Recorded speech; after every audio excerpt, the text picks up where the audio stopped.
Welcome back to the Fanspeak Network and another episode of Sibling Showdown every Thursday. Of course, I've got a lot to celebrate over here. It's Aaron Rodgers Thursday. It's Steelers Thursday. I literally was looking for a terrible towel before this, but we'll get into all of that. BBM live draft, Dachshund live draft, all the fun things in just 1 minute.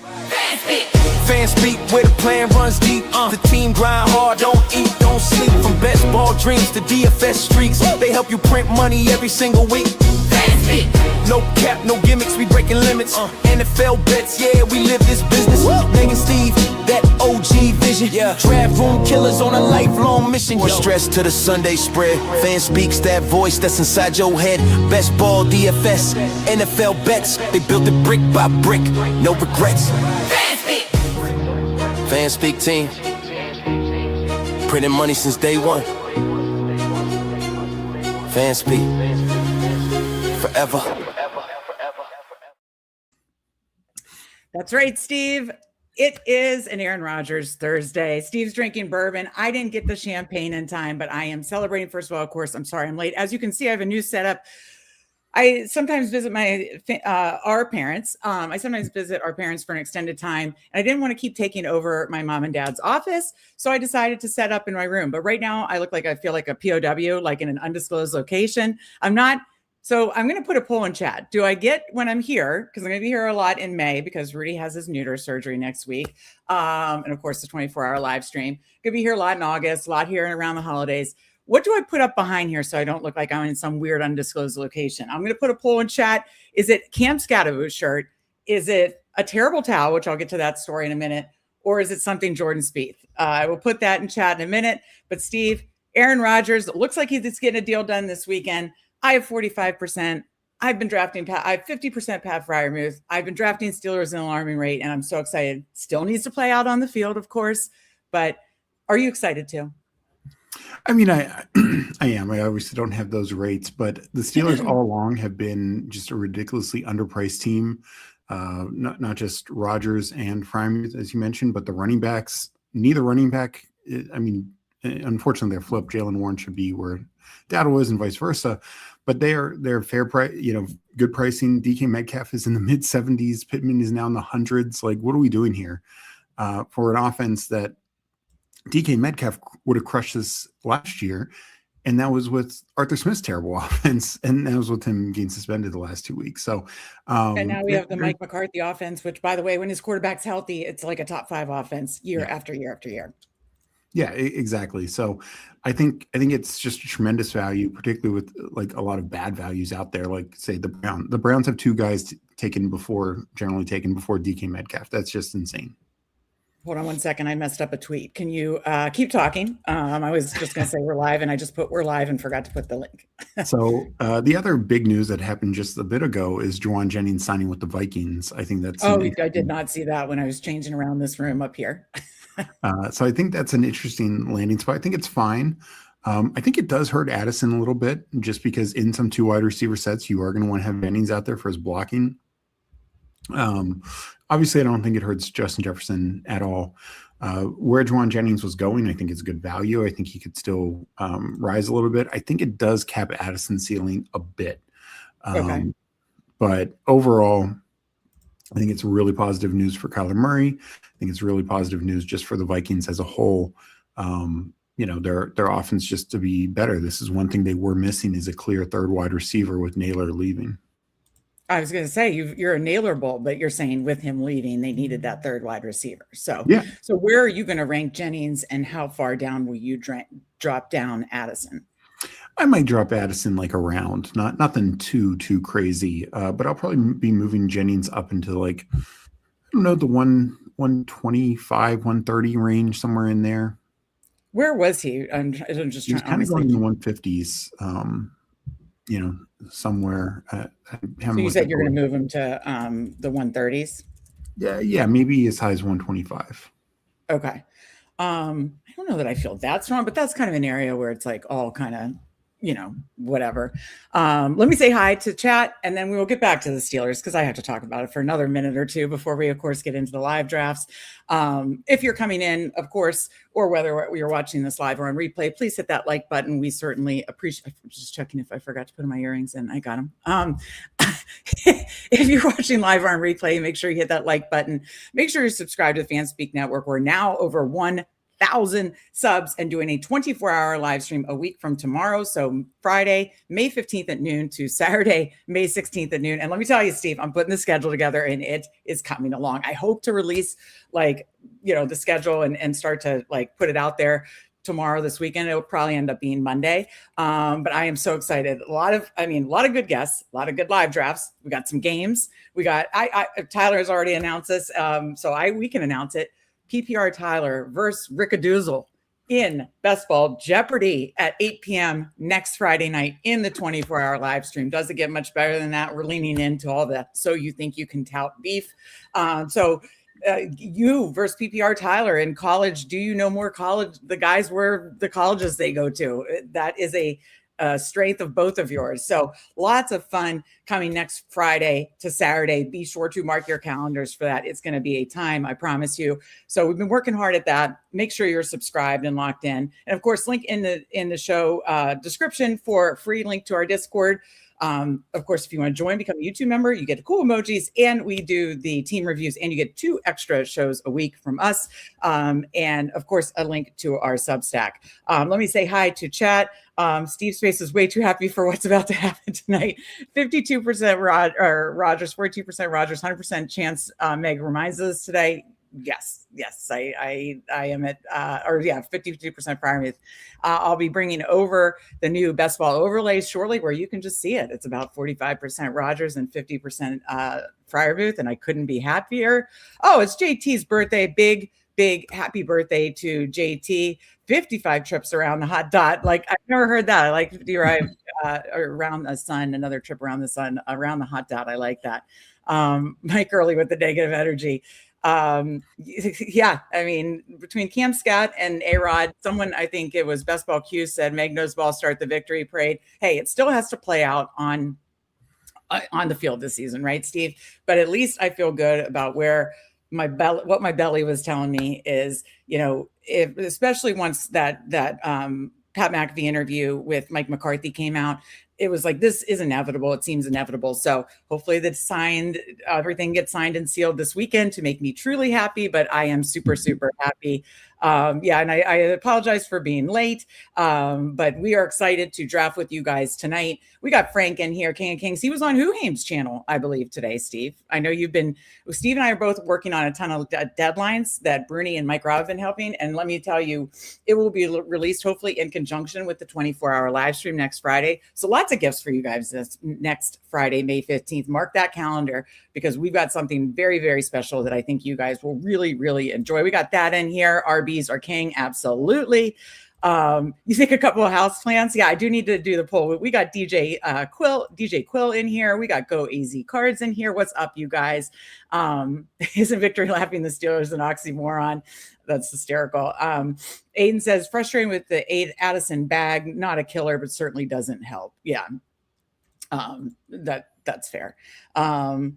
Let's see if we gotten. Oh, I thought I was like, I'm on my toes for a Toxic Tower raid. Their chat raids have been very helpful to us but I know they have a members only stream. They and I know you watched this, quite the episode last night of After Dark with Pete. It was like full blown reality TV. It's one of those, if you know, you know, but if you're in the inner circle of Best Ball, you probably watched it, or you probably saw it on Twitter, or you probably know that the Toxic Tower, it was a wild episode of After Dark, which led to Emo Cowboy and Rick Aduzel and like this face off to rank the contestants. I think we're going to hear about So You Think You Can Tout. Speaking of, Jim Waller is on with me tomorrow, Friends of Best Ball, 1 p.m. Eastern, of course, right here in an undisclosed location, 1 p.m. Eastern, me and Jim Waller drafting a BBM 7. Aiden wants to know, I'm a couple more containers of bourbon. I thought what are you drinking? What bourbon are you drinking tonight, Steve? I think you should. Bardstown. Bardstown. Okay. Very nice choice. I like that. What did I get you for your birthday? Whistle Pig and Remus.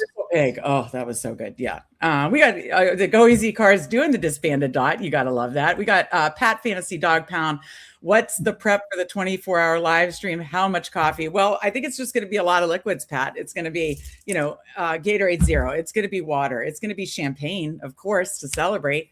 I might jump into the bourbon train, and then a ton of coffee in the, wee hours and the early morning. It's going to be mostly Steve and I, a lot together, sometimes taking turns, a lot of guests. So Pat being one of them. Pat is joining me joining us 2 p.m. Eastern next Friday. And we'll be going over Best Ball Overlay, of course, code Fanspeak, 25% off.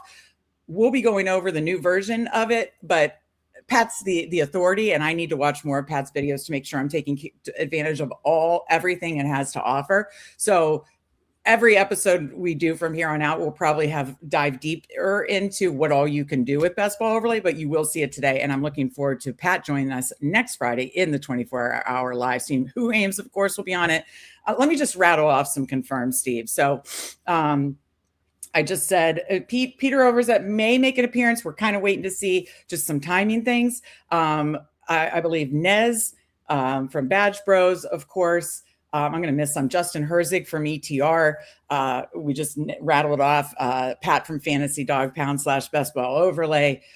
Who Hames, of course. Emo Cowboy, PPR Tyler versus Rickadoozle. You get a lot. You get some Justin and Andrew in the evening hours. Chad Candles, or I'm waiting to hear from Chad Candles. Candyman doing some golf stuff with me because that is the PGA Championship next week. And then I confirmed Cody from Off the Schneid. So still waiting on all their confirmations, but it is shaping up. And Mama and Papa Shop will make an appearance as well. So do they know that? Waiting on Steve's banana reveal. Did you get the strip away pants like Emo Cowboy did? That was yeah. You didn't get the tearaway? That's absolutely hysterical.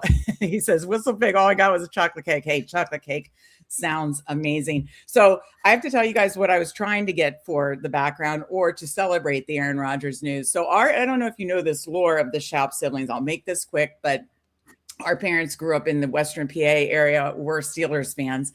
Our dad was literally at the Immaculate Reception game. That's how diehard Steelers fans. So he, of course, has a terrible towel. I have a picture. There's a picture of me floating out there somewhere, and not on the digital space, because way before that time, of me in a terrible towel t-shirt. So I asked our mom today, any way you could find that. Didn't have time for that. I asked our dad today, could you find a terrible towel? He looked, he couldn't find it. I was hoping to come on here. I thought Steve, I was trying to get Steve to harmonize and practice singing Renegade like they do on Pat McAfee. Tell me, chat, would you or would you not like, and maybe we'll make this like a super chat incentive. Would you not like to see Steve and I harmonize, sing Renegade like they do on Pat McAfee show? I think it would be freaking hysterical. We are the worst family singers in the world. People would probably pay us super chats to stop, but but I also drop in chat or drop in Discord. I'll make a ping for tonight. What would be some good super chat prompts? I think me singing New York, New York every time I draft Scataboo, singing Renegade every time I draft, an Aaron Rodgers stack. I don't know. I'm just spitballing here, but I tried to get the Terrible Towel t-shirt picture. I tried to get the Terrible Towel itself. Neither were found today. So disappointment, right? But I'm still going to work on it, hopefully for the 24-hour live stream. And again, Steve, talk more about just the impact of the Aaron Rodgers signing and where you're moving him up to, because we know that I already knew it was happening. So I already had him at 145. Where are you going to move him up to now? I need to figure that out for my rankings update. I'll probably go to definitely above Geno. Not sure if I will get him above Bryce Young or not. That's kind of like the decision point to me. I still think I'd lean into guys like Daniel Jones and Stroud above him. But it's close. I think he's very close to that tier now, and it's just a matter of ordering them at this point. And it is also, he needs to officially sign. But yeah. Okay, I'm starting a poll. What should Meg have as her background when she's visiting her parents, so I don't look like I'm in an undisclosed location? Number 1, Scataboo. Number 2, Steelers, Terrible Towel. Scataboo could be a picture. It could be a T-shirt. I have the T-shirt at number 3. we'll just say Jordan Spieth, because we know I have a major obsession with Jordan Spieth. So I'm going to put this in chat. There it is, coming to you. 1, Scatabo. 2, Terrible Towel. 3, Jordan Spieth. Let us know, chat, because I need something in this background so I don't look like I am a POW. So yes, we have worked. Our mom says she's shy for YouTube, but she's going to make an appearance. Our dad is going to help us bring it home in the morning hours around probably 9 or 10 a.m. and draft a BBM with us. Yeah, they want to see you sing, Steve. What's up, GAB? Good to see you. Not the Immaculate Reception. Oh, yeah. Oh, Raiders fan. You're a Raiders fan. Okay. Yeah. I mean, Steve, I said this to our mom today. I said, I'm wavering. I'm really like, my Washington fandom has slowly been dying as I become more of a DEGEN. But I don't know. My heart is just going to the Steelers. What is it? Do you think I'm a full-blown? What do you think I'm going to be this year? Do you think I'll just like naturally be a full-blown Steelers fan? I think it's likely to be Giants, Steelers, maybe Patriots. Miles Sanders. I mean, the Patriots scandal stuff, though, Steve. I don't know. I'm a little worried about this year. I just better not disturb my Drake May shares. Aiden says that Adam Peters and Scatabo collab poster. Love to see that. Aiden, good shout out there.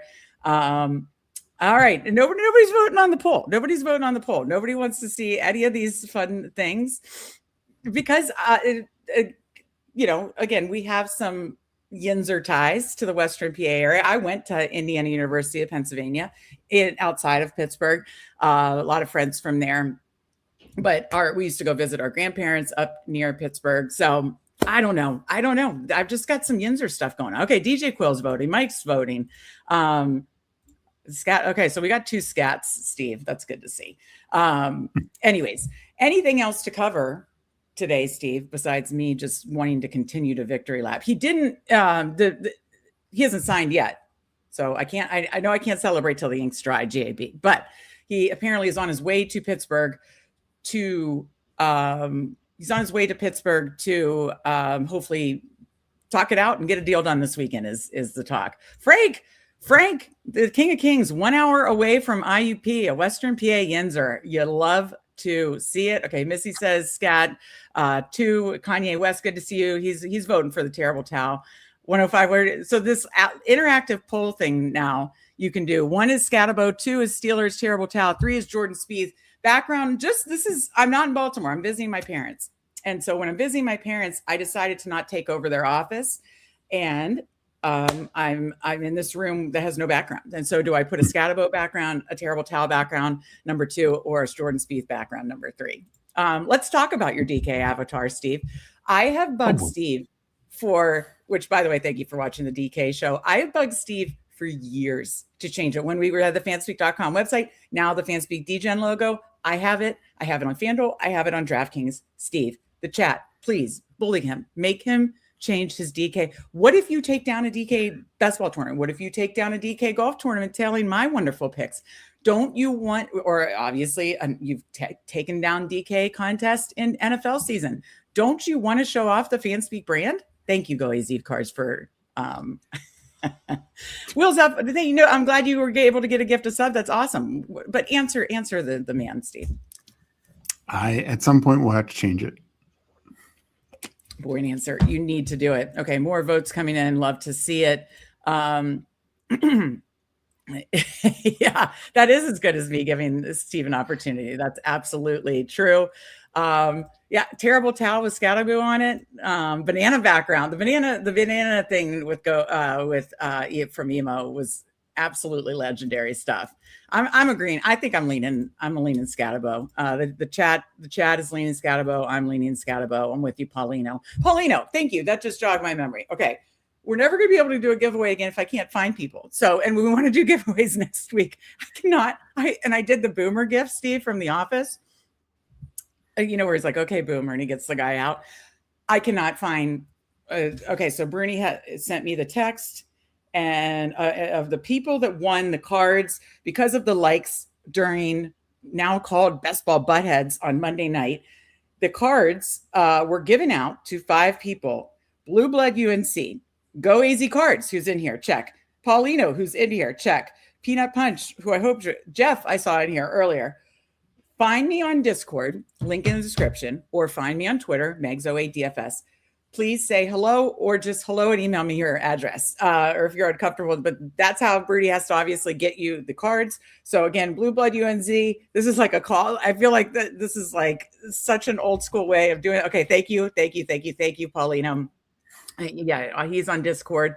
And so whether it's Discord or Twitter, please message Broody and I your address. Blue Blood UNC, Go Easy Cards, Peanut Punch, Paulino, Money Anything. We want to send those cards, and we will have giveaways next week too during the 24-hour live stream. I got to find a better way to get these giveaways. So I'm catching you guys now because I could not find anybody online last night.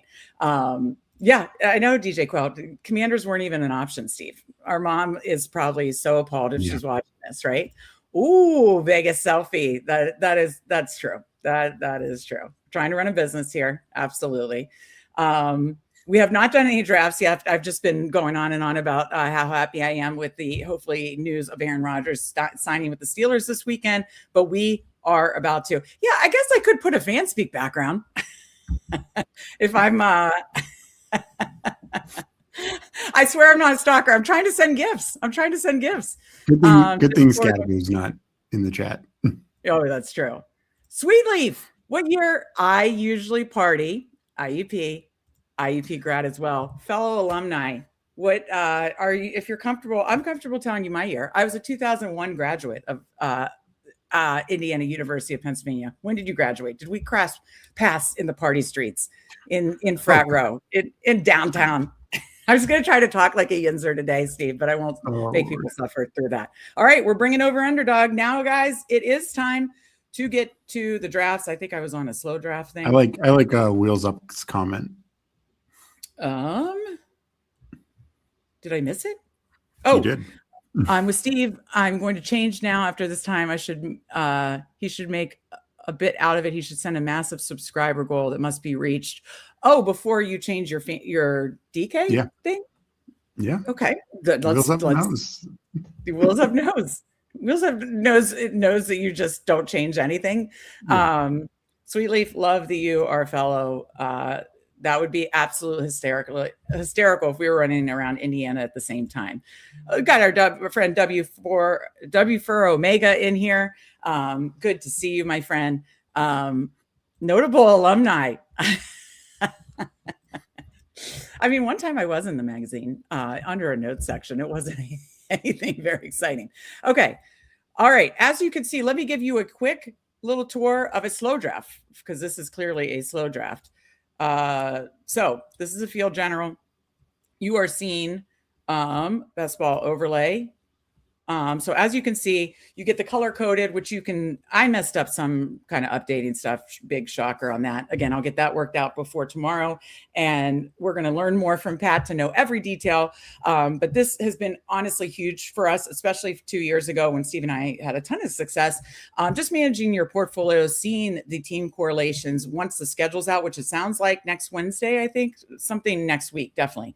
You can see obviously the team correlations, and you'll be able to see schedule correlations. Of course, you can see how much you're spending and your percentages. Very helpful. But the team correlations, right? Like as you're just scrolling down, you can see, okay, well, there's a Bears correlation red there. And you can even change the colors and everything. Then live, you can just say which slate you want to look at, which tournament you want to look at for the combos and everything. So lots of good stuff there. I just have a bigger screen. I'll do this, but as you can, and just use the team correlations.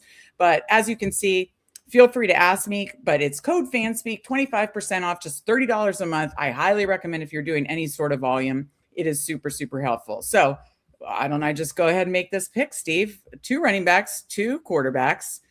Do you think Javonte? I mean, it's really the whole reach for a quarterback. And move the poll. Oh, of course. Well, it's settled, folks. It's Scatabo. I'm putting the Scatabo background. The chat has decided. Let me remove that. Thank you. You know what? Screw it. I'm just going to take Aaron Rodgers. I mean, people are going to be smart enough to do it. I've spent $300 on him. Why not spend a little more, right? Boom. There you go. So now I have 3 colors here. And then if you are scrolling down, Then I'll have 3 colors of to target of, I guess free agents also show up as that too. So yeah, I am very excited to start using this, and we will use it live. Well, it's because Aaron Rodgers is still considered a free agent. He's not on the Steelers. Oh, that's it. What it is. How did I not put that together? Rodgers at 84 and Meg slow draft. Absolutely. You're not going to sneak that one by me.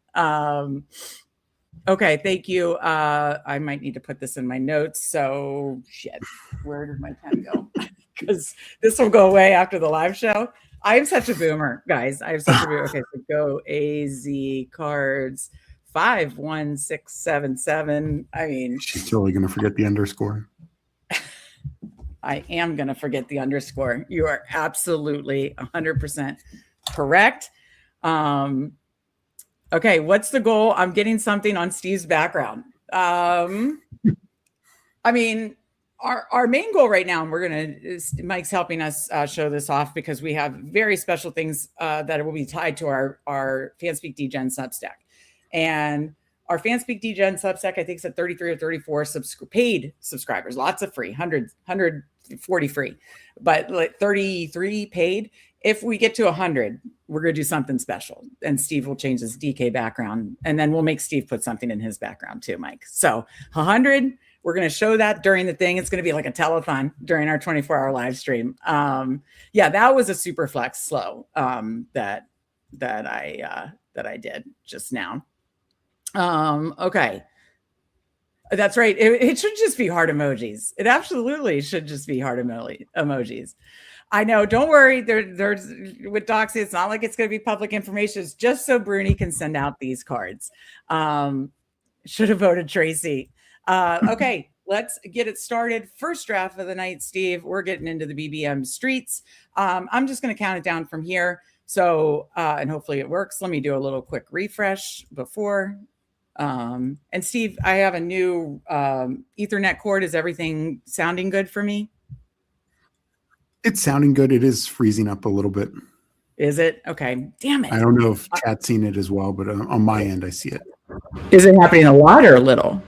Oh, now the volume's way off. Okay, wait. I just messed. I messed with that. Is it better? Yeah, volume's good now. Okay. Is it happening a lot or a little, the freezing? In between, moderate. Awesome. Okay. Well, I'll work on that. Though I have a show tomorrow in like what, 14 hours. So anyways, all right, counting it down from 10, 9, 8, 7, 6, 5, 4, 3, 2, 1, enter. Looks like we're good. Waiting for 7. It's a countdown. 6, 5. There we go. And as you can see, so let's just take a look at all slates. So this is through 3 super flex, I think, 3 season long, and 50 pre-draft. You've got 52% Pat Freiermuth, 47% Aaron Rodgers, 38% Cam Scatterbo, 34% Rico Daddle, 34% Mike Gesicki. Oh, it took a lot of Elijah Surratt for Steve. 30% T. Higgins. That's a lot for someone early. Kirk Cousins. That's probably, well, there's only a few super flex. So how is that 27 and 15 teams? Okay. 27. Yeah, a lot of Steelers, guys. A lot of Steelers. So best ball overlay code Fanspeak. And as we start, it will definitely help us with the team correlations. Waiting on just one more person. Are you signed in to BBO here? Yeah. It's I'm signed in. It'll show the correlations once. Okay. Yeah. Until I figure out how this works perfectly, I was just going to use the color coded correlations. But if you can use this whole thing live to see like live combos and everything too. Gotcha. Does that make sense? All right. It's Paul's BBM number 2. Thank you, friends and family draft incoming. Yeah. Love to see it.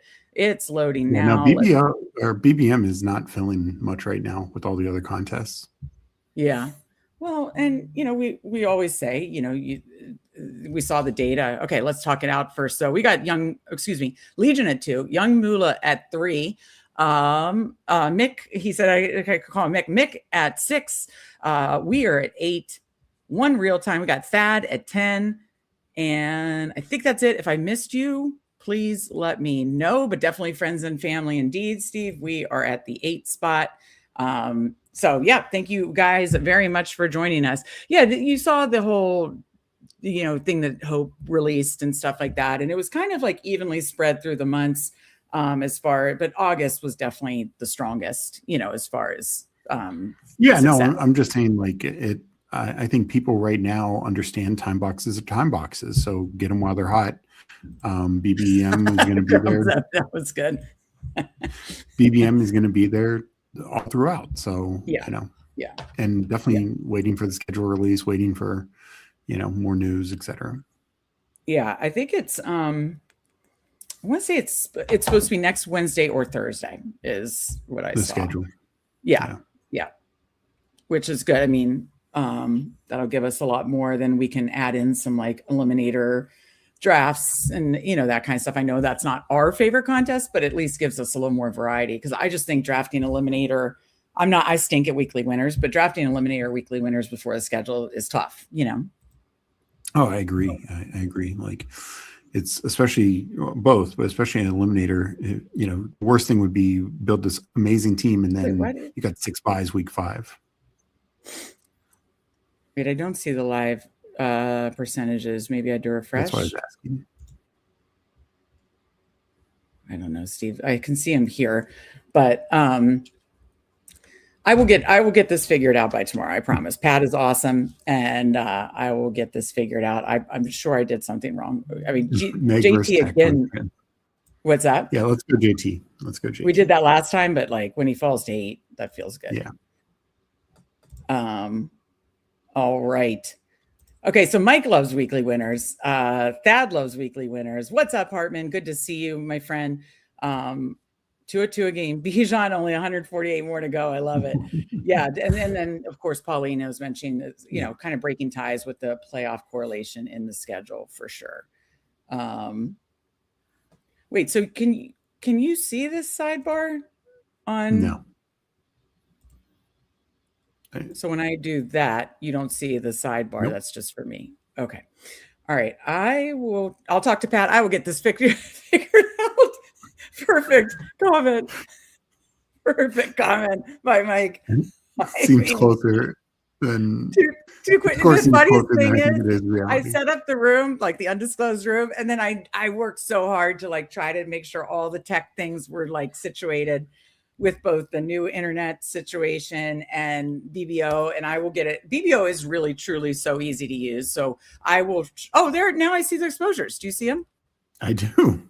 I don't know what you did, but I don't know.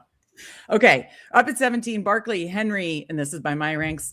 Use the link in the description. Free week trial. But I have Henry, Chase Brown, Neighbors, London. ADP is Neighbors, Henry, Chase Brown. What do you want to do? Chase Brown or Henry? I think we did Big Dog last time. Let's mix it up and do Chase Brown. You want to do that? Yep. Okay, we go double. I'm almost positive we did JT Henry, our last one, which that would be what BBO shows. But again, I need to be more. Yeah. I need to be more effective using this. And I will be. I promise I will, because guys, it is so easy to use. It is so helpful. To see, again, the team correlations, your percentages, soon the playoff correlations, but this whole live combo thing, which you can't see, and that's when you talk to Pat about, is absolutely key. So I will talk to him and make sure I'm showing everything the best way possible. I think on his show tonight, he kind of did a demo. He'll obviously be doing a live demo with us. Yeah. Oh, Steve, I always want you to show the board. I was just going to say, if you gave me a second to speak, I was going to say, show the board. Shut up. Yeah, no, I didn't realize was not showing the board, but he will give us a live demo next Friday, but I will learn more in the meantime to show all the massive benefits of best ball overlay, because it has been key for us. I mean, the tech up by 2 scores, I'm still laughing. Thank you. Appreciate that. Good to see. Invading the chat now. All right. Nice. I mean, I've been prepared. I said, Steve, I was like, keep a lookout for the Toxic Tower. I know they have a live. Am I missing it? I don't see it yet. Do you? No, but I was laughing at Money Into Things comment. From Sibling Showdown and Sibling Support to more adequately define Steve's predetermined role in these drafts. That's fair. That's absolutely fair. Steve, just let me know if you see a Toxic Tower chat raid, and I will bring over. I am not a multi-screen user yet. Oh, is that the internet not working? Is that an internet joke, Steve? I don't know. No, I think it's like an NBA, like your usage rate. You're speaking 75% of the time. I get 25%. That's my guess. Oh, that's absolutely fair. Yeah, that is absolutely fair. Well, if Toxic Tower went to another chat raid, or if they came over, they were awesome last night. Great to see that they had talked about it, but maybe they went somewhere else. But we have appreciated their chat raids for sure. Okay, coming up at 32 here, Steve, top of ADP, Allen Etienne, Devonta Smith, Kyron. I'm feeling a little Devonta Smith, or I have a shit ton of Higgins. What do you think? Yeah, let's go Devonta Smith. What are you laughing at? Because you do have a shit ton of Higgins. I don't care. Well, no, for a guy in the third round, I do need to watch that. I should care. Yeah. I want to be fiscally responsible. But I love him. I don't think he should be going this late. Do you? I agree with that. No, I agree with that. All right, Steve, I'm passing the ball. I want to share the usage rate. I'm passing the ball to you. What do you want to talk about? I will say, I do think, it'll be interesting to see as we get through drafts. And here we see Allen slide a few picks. Does the gap close between Allen and the next group of quarterbacks? Because right now it's such a big gap. I think it should. I honestly think it should. I know he's usually like good for it, but I think it should a little. But I think it should as well. But it's just a tough thing because it's also tough to deny that he's QB1. Just in terms of projection and history and everything. Like, can Lamar beat him? Sure. Could May or somebody else beat him? Absolutely. But it's just, if you Lamar beat him like by fractions of a point, like by just a couple points 2 years ago, right? I think it ended up being a little bit more just because he didn't play at the end. That week 17 he played half a game because they were blowing out whoever. But it's been super close, and I want a good chunk of Allen, but it's just tough when you can wait almost 2 rounds and get Lamar. Oh no, it says relaunch top day. Tech, I think it's gone up by 3 scores at this point. All right, I say T. Higgins, Ladd, McConkey, or Scatabo. Let's do Ladd. Well, you are you sure? Yeah. Okay. All right. Then we start 2-2. Let me bring that back up. Why is it not showing? Here, let me try this. Give me a second. I'm going to mess something up, but we're going to try. Oh, boy. Talk, Steve. Well, I'm doing so. Okay. I have no idea what you're doing, so this gets scary. But no, looking at your percentages, and this is what's so great is, I think got to get up, guys like Terry McLaurin and DJ Moore. Like, this is, to me, one thing is this range of receivers, I think, is very strong. When you have these types of guys who all have the ability to be top 10 receivers, in my opinion. Yeah. And Jeff, I meant to say to you too, you were on the list that won cards. This is so boomer of me, but please DM me or Bernie on Discord or Twitter so we can find your address to send you your winnings. But yeah, there is a major log jam, and it'll be interesting to see what happens with the quarterback movement after the schedule release. Do you think there will be much change with that, Steve?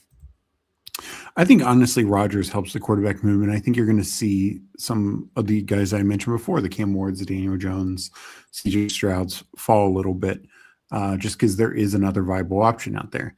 At the same token, there's another piece of interesting news. Brendan Swordsby, who's likely entering the supplemental draft, apparently the Browns are very interested in him. So if you got to make a situation more murky and crazy, let's have the Browns spend an early supplemental pick on Brendan Swordsby. Yeah.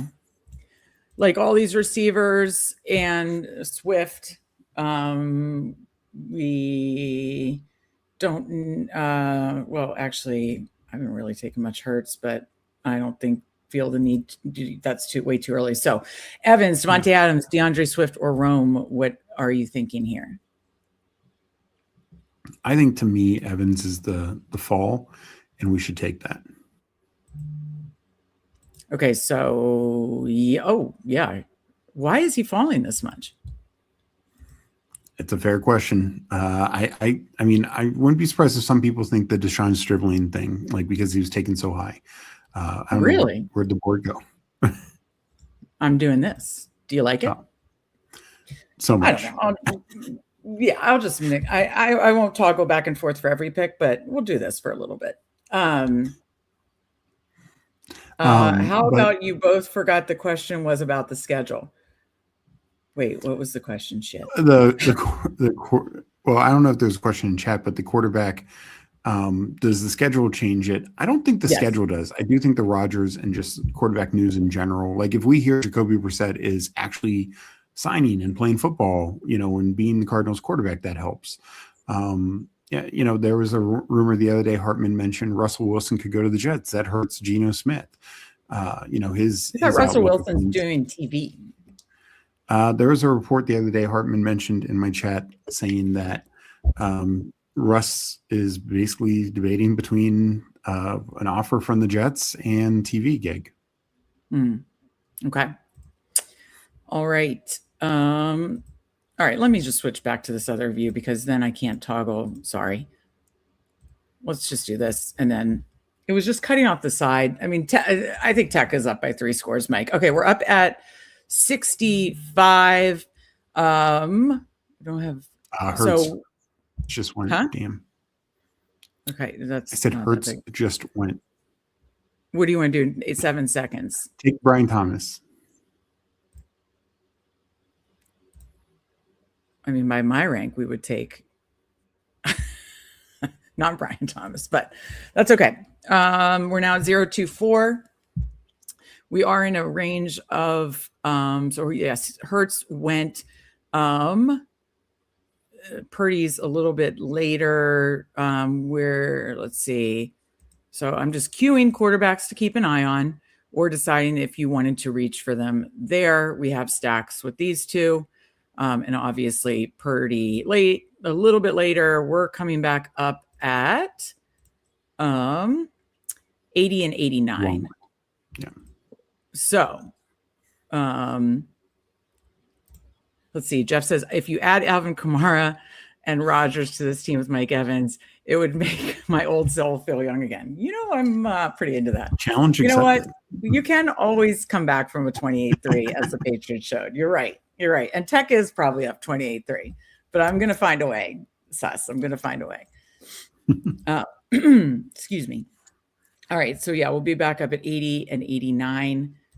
So yeah, we'll just do this view. And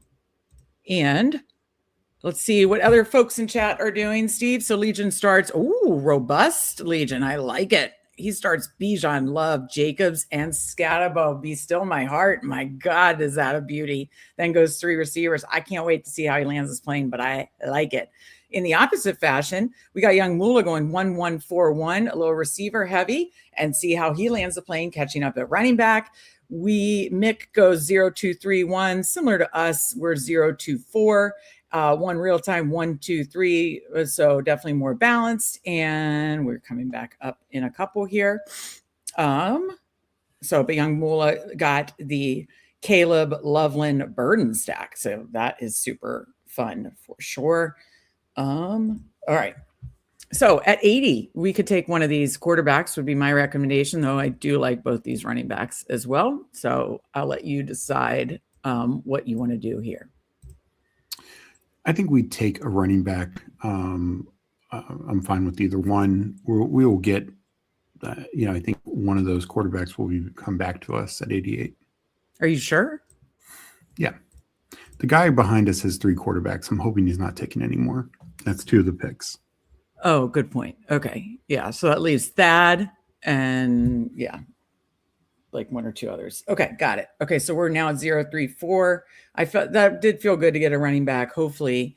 Honestly, you can see where I brought Purdy ranked. I don't even care if we took him. So Stevenson goes, as you said, he had 3 quarterbacks. What percent chance does BTJ lead the Jags wide receiver in fantasy points? Steve, I've been going, so I have been like, I'm just trying to get a little of all. And I do take Hunter late because there's much less risk. But I have struggled taking Myers and I just even forgot his name. Parker Washington, which I know it could be a massive mistake. So I'm trying to just take a little bit of all, but I'm not in love with any of them because I think it's hard to project. So it's a good question. What do you think? And then do you want to take Lawrence or Herbert? I think we take, what's your percentages on them? I think we take Lawrence. Okay. Yeah, I do have. Steve, this is a BBM though. Like we don't have to like balance out in May. Like Lawrence was the quarterback in week 15 last year and had one of the better playoff runouts. I mean, all right. Yeah, no, I'm fine taking Lawrence. I think. So in terms of what percentage, I think I would say. And I paused really quick. I just want to show that then it shows and then shows like Jacoby Myers and then your correlation. So wanted to say that. Okay, go ahead, Steve. So for me, I think he's got to have the lion's share of the lead. Now there are 4 guys. Hunter, I think a lot of things would need to happen for him to do it, but he'd still be garnering some sort of percentage. So I think BTJ is probably 55%. I think Myers is actually next, and then Parker Washington, then Henry or not Henry, Travis Hunter would be last, just because I know the comment said he will still play offense, but they did admit that he's going to play more on defense, like more than he did last year, which by process of elimination makes you imagine that his offensive ceiling is more capped. Yeah, no, but I mean, it did say he's playing both. So Mike says, if only Meg knew who was once part of the Geek Squad. Oh my God, Mike, do I need you on standby like at all times? Which you are. You help us with so many things, but I mean, my tech skills. I mean, I wish we could have Mike in every room or as our producer, but that wouldn't be fair to Mike. He needs to be our fun chat lord. But Mike, I need all the help in the world. Yeah, I should probably take more Jacoby too, for sure.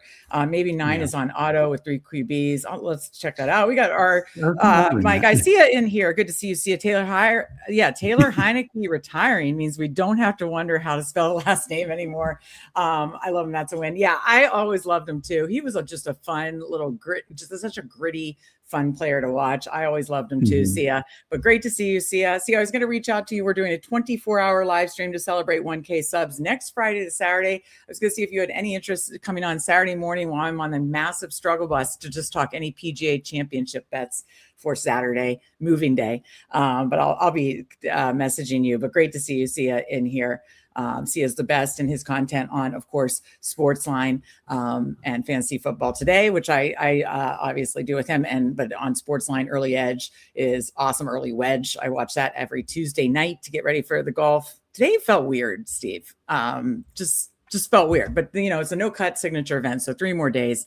All right, Steve. So both the other quarterbacks went. That being Herbert. This is the massive quarterback run. Purdy and Herbert go. So what do you want to do here? I think we go. It's quarterbacks running thin too. So if you let's just go Josh Downs, and that sets up another stack too. Yeah, that was my thought process. Okay, so let's talk about it though. So if Baker fell back to us, I would be fine with that. I guess Kyler too. We could also, we have the other stack opening there, or that opened up another stack. I would do Kyler above Baker. I have them ranked 107, 108, as you can see. I think there is a small percent chance, just hear me out, that what if Kyler doesn't work and then he gets benched? Like there is a world where I don't see Baker getting benched. Like, I know that's like a 5-10% outcome, but these things do happen sometimes. Yeah, I'd say there's 0% chance Kyler getting benched. There's never 0%. I said that a couple of years ago when Kirk Cousins was quarterback. And I remember Justin Herzig ran through like the bench percentages and he had him at like 15. They drafted a quarterback 8th overall. Like, honestly, Baker has more potential risk from, cap hit and stuff like that, like money savings in terms of injury. Well, what I honestly think, I don't know. I really like the Chris Rodriguez 4th running back correlation too. So what do you want to do here? 113. We have all three. I think we need Kyler. I don't think we need Kyler, but I think Kyler offers way more upside and is very able to backstack. I don't have much of them. I mean, again, BBM's not where I'm trying to like balance out exposures, but that's no, but I get bench for. I'm saying like if he was technically Carson Wentz the number 2, but that's what I mean. Like, there's just no chance of it.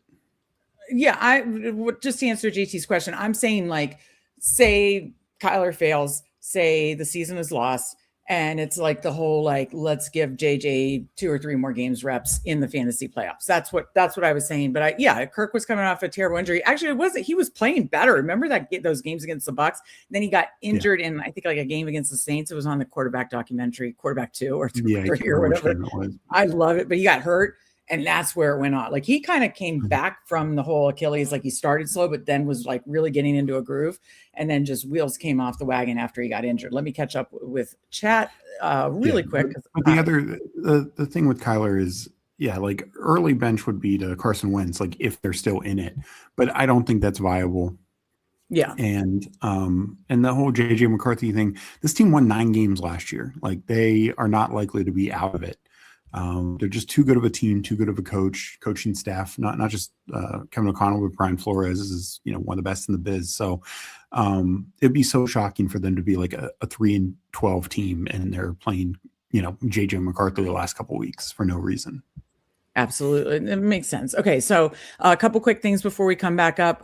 We are at, I believe 19 likes. If we get 30 likes, I will send out 5 free YouTube memberships. So please make sure if you've come in, hit that like button. Sia said, Taylor Heineke, definition of gamer. Absolutely. And is down to come on. So I will message him tomorrow. Let's get some golf talk that Saturday morning, moving day of the PGA Championship. Mike begging, that would be good to help me in the morning time for sure. Yeah. Oh, the Rivers comeback was absolutely so fun to watch. I absolutely loved it. I still haven't accepted the Rivers retirement. Okay. Let me, thank you, Sia. Appreciate you. Let me go back to the board, Steve, and we'll make our pick here at 128, sitting 235. Top of ADP is Ferguson, Brooks, Andrews, Coker, Willis. I don't mind a Brooks share when we already have 3 running backs. Brooks. I like that. As you can see, I only have 3%. Was kind of tempted because I love me some Jake Ferg. But we do still have Danny Dimes potentially for our next pick. So I kind of liked like not forcing like the Willis thing. To me, it was like Willis or Rodgers. What's that? You believe you're not going to do Rodgers?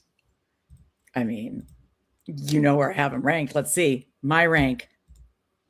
Please reveal. What the hell is going on with my rank? There it is. Boom. 137 Darnold, 139 Danny Dimes, 146 Rodgers. Who's ahead of the game here? Who is ahead of the game, Steve? No, we don't. We do have a little Rodgers correlation with Dowdle. I love to backstack him with Freiermuth, but with Josh Downs, and JT, which I think we got in the last one. So maybe we shouldn't do that. But Ooh, McMillan is a 5th. We didn't take Baker, but still, if you want to get a 6th, these are my 2 options. So we could take a tight end, Mark Andrews, also. You could, but you know how I feel about tight ends. You can wait. But what do you think? Well, Andrews goes, so let's just take Daniel Jones. Okay. Are you just trying to prevent me from going over 50% on Aaron Rodgers? A little bit. Let me catch up with chat because I did miss some stuff. Yeah, I mean, that Rivers comeback made me so happy. Sorry I'm late. I had an episode. Well, I hope whatever that is, you're okay. But Al Boogie, we always love to see you. Oh my God, he has the Diana Rossini, the Coldplay, Diana Rossini and Mike Vrabel as his image. Absolutely love it. Okay, Index says 0% chance. So the chat's shutting me down on the potential benching of Kyler. Fair, I was just throwing it out there. Cooler says anyone advocating to make a wish McCarthy, though. I'm just saying, if it was like all over for the Vikings, wouldn't you give it a little run? But everybody's shutting me down, so I'll Mick says Kyler to the moon, 30% pre-draft. So a lot of people lockstep with you, Steve. A lot of people lockstep with you. Let's see. Kyler does offer way more upside. That is true. Sus is a little bit agreeing with me, a little bit. Mike says this is the GM not associated to JJ. That is true. That is absolutely true. I think the thing with Sus is he was for the reason similar to Tua or similar to Daniel Jones the year before, not necessarily because Giants didn't bench Daniel Jones because they thought Drew Lock and Tommy DeVito were better quarterbacks. It was because the risk of the paying him out due to injury. Yeah, that's not the case on the minimum. Like, you could run them into the ground. It means means nothing. So that's the difference here. And I just think they'd have to be so bad for that to occur. Yeah. Appreciate all hitting the like button. Parker, good to see you. Hit that like button. Appreciate all that. Never underestimate 9. Al Boogie's, your picture, Al Boog, is too good. I absolutely love it. What do you win when you what do you get when you win on the 14th, 15th round Rodgers? I mean, I think a lot. So I absolutely love it. Tight ends are the armpit of fantasy points. My thought exactly, Jeff. I'm telling you, but we do have a correlation here. Correlation alert, thanks to Best Ball Overlay. Look at that, just staring us right in the face, though. I do like the Jalen McMillan fall, though. I know you're going to force me to take Brenton Strange with the correlation, but he goes, oh, shit. Okay, well, that's good. This made it easy. So Brenton Strange? Yeah. Okay. That saved a sibling fight. Thank God. Yeah, wide receiver room for the Vikings. Kyler would have to be really, really bad. Yeah, that is absolutely true. Better odds Heineke starts than JJN. You can literally sign Carson Wentz to ensure that this doesn't happen. That is okay. Fair. And chat made a good point. Like, this wasn't even the GM that signed, or excuse me, drafted. JJ is gone. He's a goner. Yeah, I know. I it's like one of those, like, I was in, I was out, or I was out, I was in, I was out. And then, sometimes it's like you're never right on the play. Oh my God, we're on the clock. Shit. Let's take Hawkinson. Why? Well, we have Kyler. My bad. Sorry. I mean, it literally is color coded now. Like, I know. That made it so much more funny. And Coolers, it's like minus 150. Coolers tracks it when I say, who do you want to pick? And then I say why. I followed up with why. And it's now literally color coded. Yeah. Thanks to Best Ball Overlay Code Fanspeak. And the other thing is, I know you might not like it, but especially for like a BBM, like going only 2 tight end, I think is a bit more powerful in BBM because we're playing lottos here. And, we could go 2 tight end with Strange and Hawkinson. No, this is a late round tight end build, Steve. No. Are you kidding? Steve, come on. We are trying to sell Substack subscriptions. What are you saying?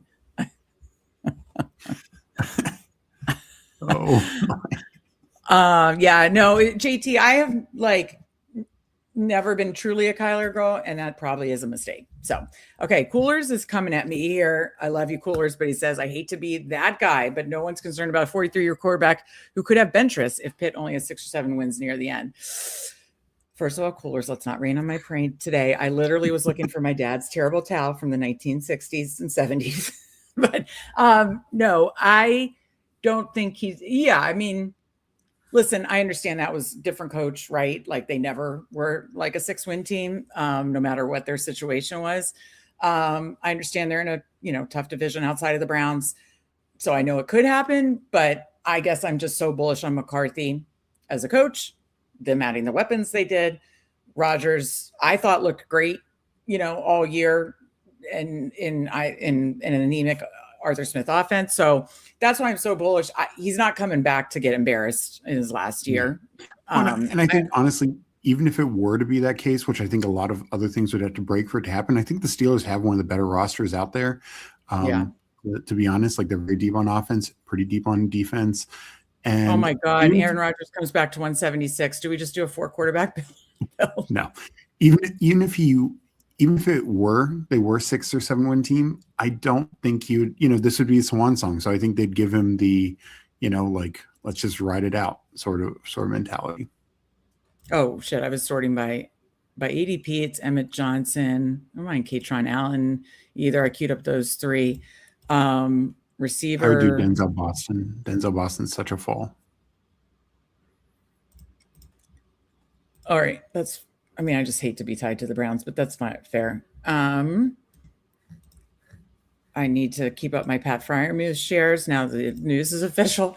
Okay. We're 8 picks away, so we'll stay here, talk about it. Let me catch up with chat. Yeah. I think that's part of what they're talking about this week. Like there's a legacy, there's a legacy here too. You know what I mean? And I know they want to see what they have. And we'll talk in a minute. Actually, maybe we can talk after this draft and into the next draft. Like it blows my mind. The Steelers fans are like, we want to look at help me out. The guy from Ohio State, which we have OSU Missy. So I should know the name. Yes, Will Howard. And then like, oh, we need to take a look at these guys. The best thing for Will Howard is to get another year and sit and learn behind him. He loved Aaron Rodgers. Aaron Rodgers loved him.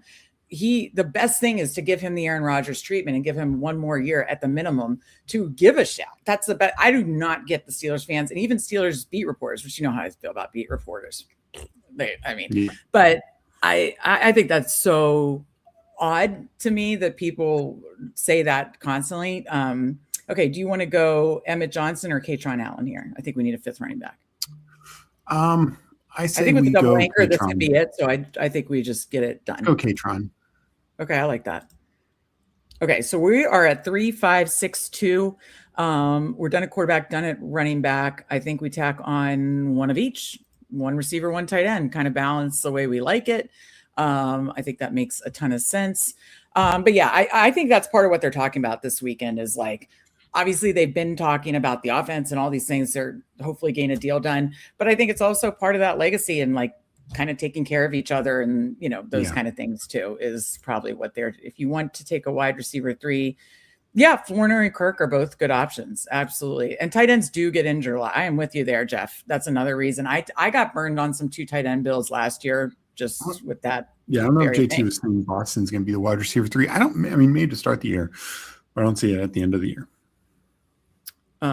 Let's see here. Oh, no, yeah, cooler. It was a fair question. I just don't think he's coming back to if that's even like a 2% option. And I do believe they'll be better. Thank you, Mike. Let me see who got gifted the membership. Of course, I got a little behind there. So let me see. OSU Missy gifted a membership. Perfect. Nice. Always in with us. Now she can be a YouTube Fanspeak fan. Emojis, team reviews, 2 extra shows a week. So that is awesome. Thank you, Mike. And I will check likes after our next pick to see if we can gift those out. True life. I'm addicted to drafting Aaron Rodgers. I mean, if anybody wants to make that documentary, I'm here for it. Willing. Let's see here. Yeah. I love the Steelers pass catchers. Also love Browns pass catchers. Well, I'm with you. I love the Steelers pass catchers, but I don't love the Browns pass catchers. Steve made me take Boston. Yeah, but it's just the value you're getting. He has a touchdown profile, and we're getting him so late. Like, I think he's better than Judy. I think both him and Concepcion are better than Judy. It's just from a value perspective. I don't understand why Fanning goes 77. No human has said that those are Twitter bots. No, Mike, they are real people. Like outlets, beat reporters, like real people. I swear, it is wild. Okay, we are on the clock. Yes. Did Freiermuth go? Shit, Freiermuth went. We should have reached for him. Receiver. Receiver. ADP. Just pick somebody. Mooney? Yes, go Mooney. No, Mooney or Surratt? Mooney's fine. Mooney's fine. Okay. And then we'll stay here, tight end there's no correlation, as we can see. I'm not doing Josh Oliver by the color coding of best ball overlay. Who is the best of this? This is why we should have taken Freiermuth instead of Boston. I'd take Greg Dulcich. I haven't taken any, as you can see. So that feels like a fine third tight end pick. We got Eddie in here. Great to see you, Eddie. Long time no Fanspeak. Hope you're well. Hope you are well, Eddie, too. We've seen you some in Discord. Great to see you. Steelers making playoffs with one of the most balanced rosters. Yeah, I hope so. I'm basically a Yinzer fan again.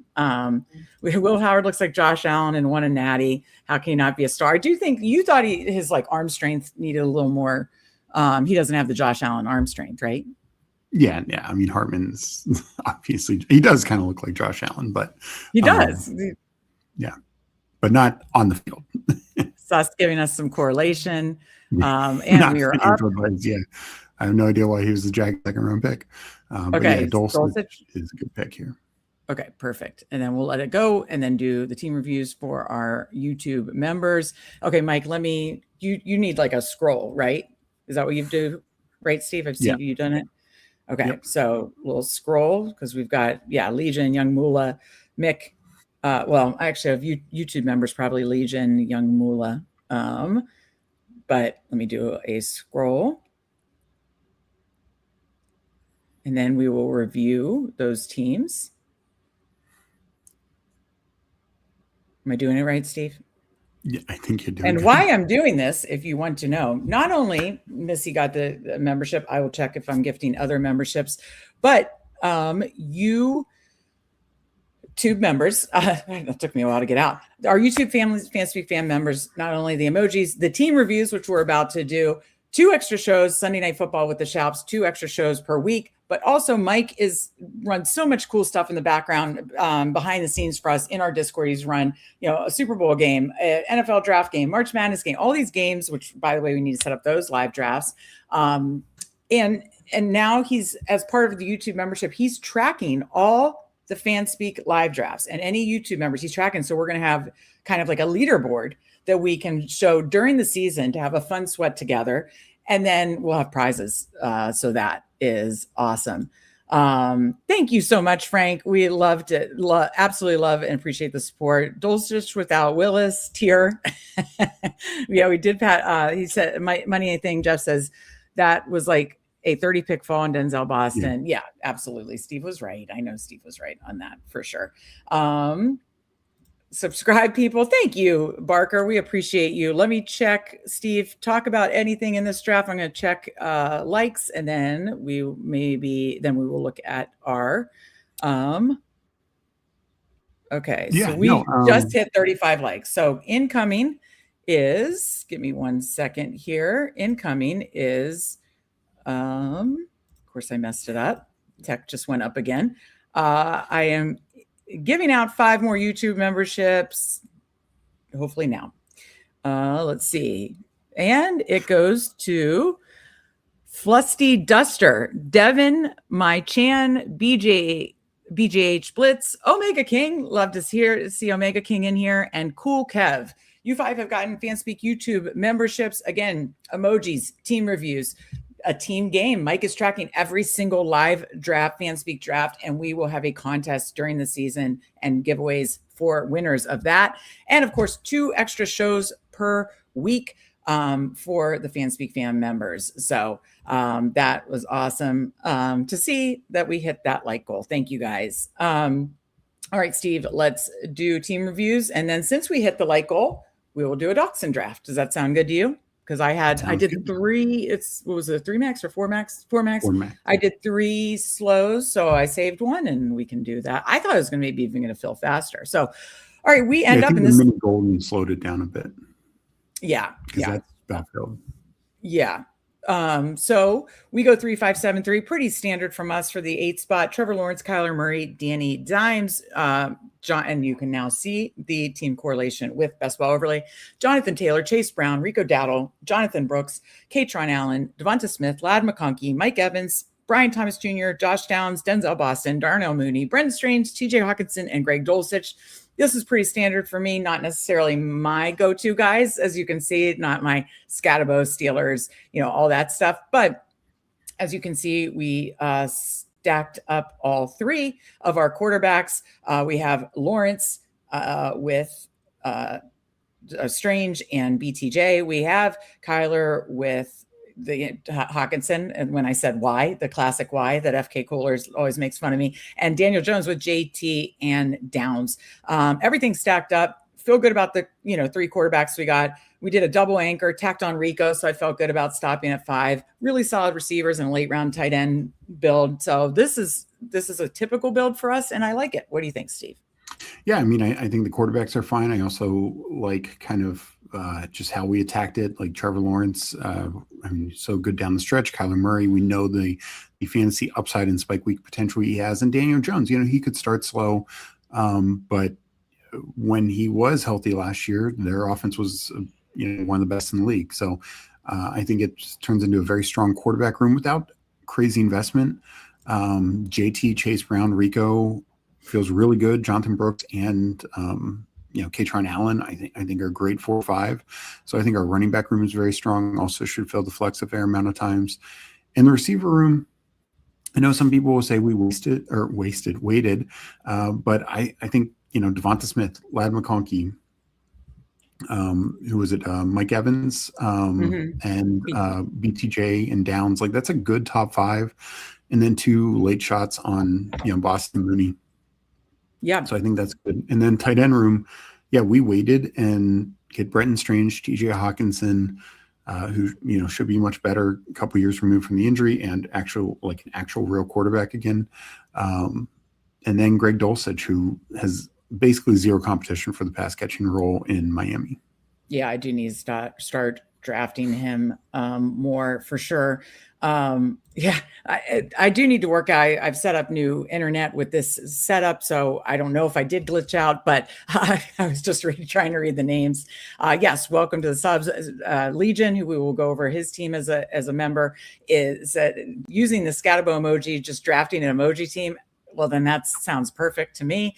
I should have read a Dachshund in a German accent. I'm willing to embarrass myself next week during the 24-hour live stream. We need to, and again, if you could think of any good super chat or prompts for us to have even more fun that we're intending to have, please put it in the chat or in the Discord. Of course, link in the description for free Discord. I don't think you want to hear me do accents. Do you think, Steve? You've heard me try to do accents before? Not great. Who actually does really good? Steve does really good impressions. Steve is funny as shit, but he needs to be funnier on here. Drink more bourbon, bud. Fantasy Monster, Thad, thank you for becoming a member. We will review your team.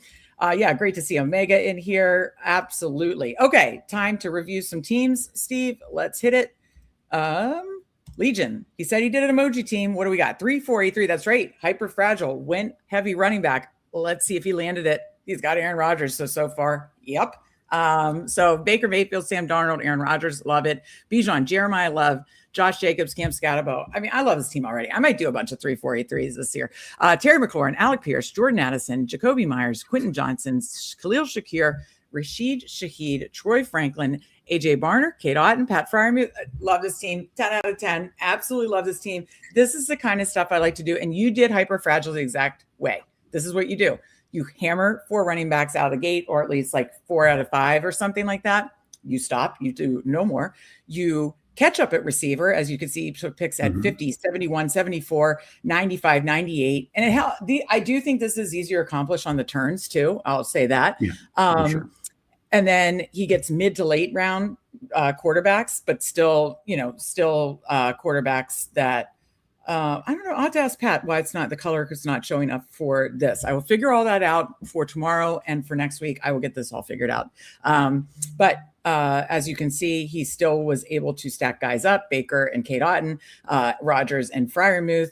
and Darnold, Shaheed, and Barner. Yeah. All three of his tight ends stacked up with his quarterbacks. So he goes mid-round quarterbacks, late round tight ends. You still catch up. A lot of spike week guys. Addison, QJ, Shaheed, Franklin. Those are big. Pierce, and then anchored by like, Pierce and Terry, Wow. but then throwing volume on it and a ton of spike week guys and going late round tight end. I absolutely love these drafts. This was the exact formula for my Bulldog finals team 2 years ago. And maybe that's why I have so much love for Rodgers. I do appreciate him and think he's one of the best throwers of the game that we've ever seen, but he also saved me and lost Dak in like week 7 and just had Herbert and Rodgers the whole rest of the season.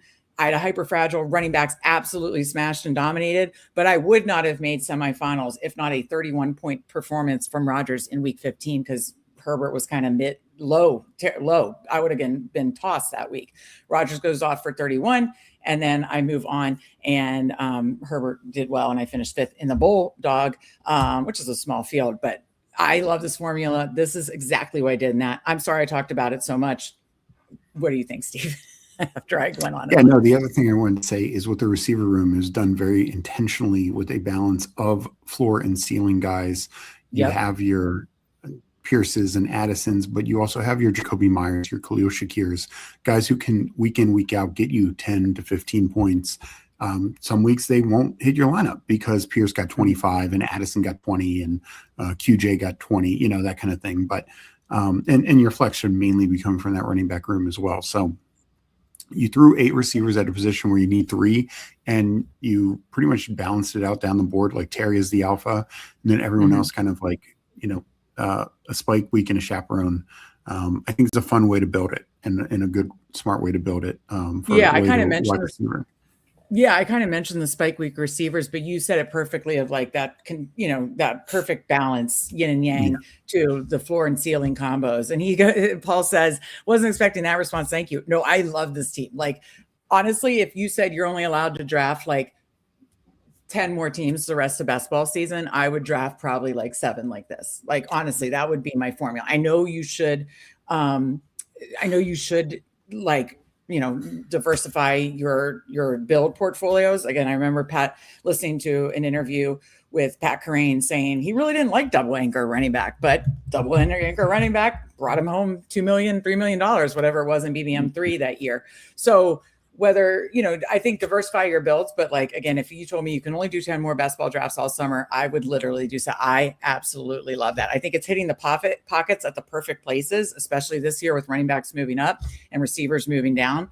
I thought it worked a couple years ago very well, but I still think it works really, really good. Okay, let me catch up and then we'll go to the next one. Dolphins drafted tight end in the 3rd round with 15 career catches. Oh, is that who they mentioned earlier? Okay.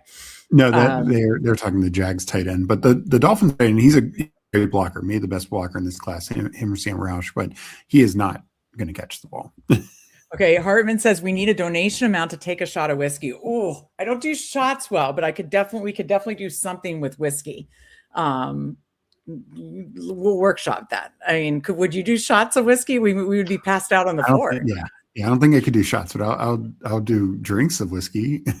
Yeah. It would have to be like, I don't know. It would, like, how many fingers we drink in a certain draft or something like that. I don't know. Like something. We'll workshop that because Steve and I both love our whiskey for sure. Though that would have to be an evening thing for me, or I'd be done. So from like noon to 8, we were jam-packed. Noon to like 9, we were jam-packed with a ton of great guests and a ton of, in the later portion, like games and stuff like that. And I don't want to be annihilated for that. So I am going to have to find that right balance of having a lot of fun, doing some like fun prompts, but not being like annihilated and like coming, tripping over my words. I barely can get through my words when I'm dead sober like I am right now. Okay, Mick says team pretty similar to his. I went hyper fragile. Okay, can't wait to check that out. Don't be sorry discussing it. Yeah, I mean, I do think it is important to have these discussions. And he says big lotto versus small field. Yeah, mine was certainly small field, but I think this can work in both. Do you? Well, I think that's why, and this is why I said Kyler earlier and I know he took Baker, but Kyler has a bigger spike week upside. And when we already invested in Lawrence, like getting a spike week guy to get the Kyler 30-point game can be huge. And same for here. Like, this is why I like his receiver room so well, because the weeks where Pierce and these guys go off, you're fantastic, but you're not, running the risk of those weeks where they all get 5 points and then you finish fourth in this pot and don't even make it out. Like, I think he gives himself very live odds to really push this team through, because those running back scores to this point can be very, very high.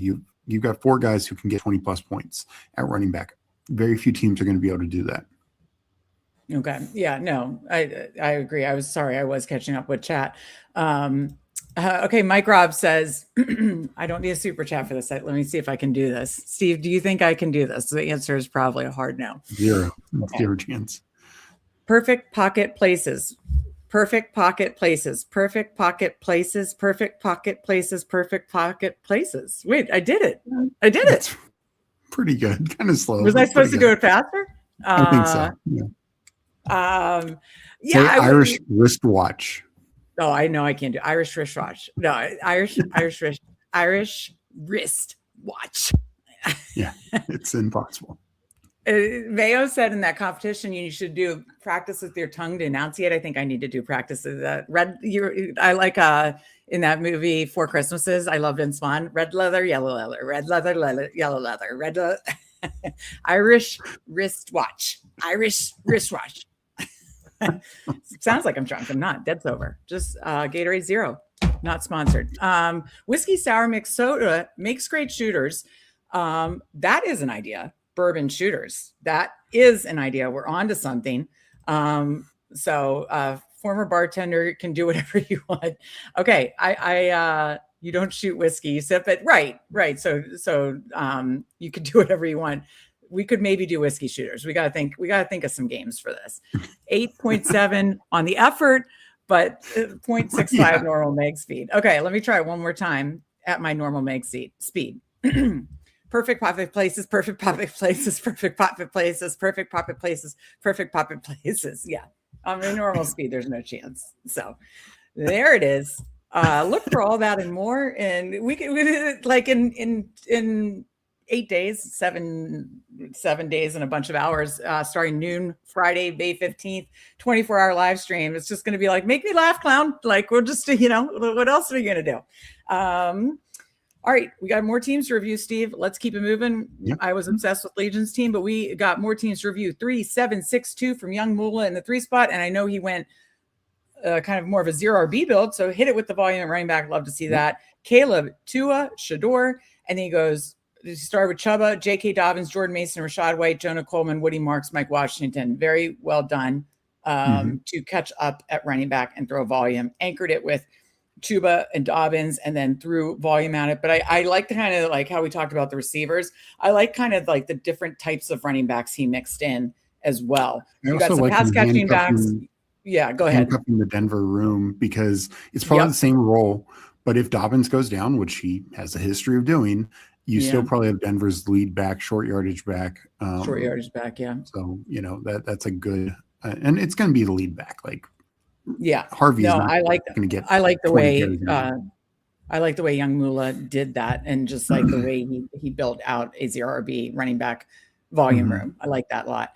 Chase, and then obviously the receivers are going to be strong, right? So Chase, Drake London, George Pickens, Luther Burden, and then tax on Jalen Naylor and Torrey Horton, and then Colson Love and Harold Fannin. So he went the 2 like mid-round tight ends. So definitely find a stop 2 there. I think the structure of this makes perfect sense. Double stacked double stacked Caleb.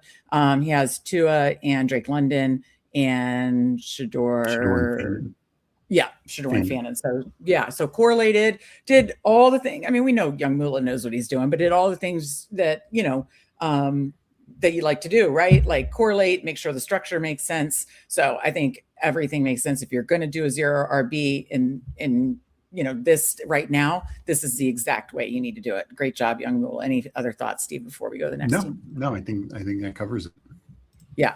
Perfect. Nice. Very nice there. We got Mick actually, I don't know if Mick is a YouTube member or not. Do you know, Steve? I don't believe he is. You do? Okay. If I you don't believe he is. Oh, okay. Then we'll just do a quick review. He talked about being similar, but YouTube members are the ones that get their team review. So we'll just gloss over this. And Mick, if you want to join, just click the join button. Just $3.99 a month and 2 extra streams as well. He did the hyper fragile as well. So he went Hall, Tootin, Warren, Aaron Jones, and then through volume at the receiver. And then see, this is he went Tyler Warren. So the only note I'd say is I would go if you're stopping at 4. I would have like stop at Warren. You know what I mean? I would have 4 by Warren. I don't know that I feel as comfortable with that room as I did Legions.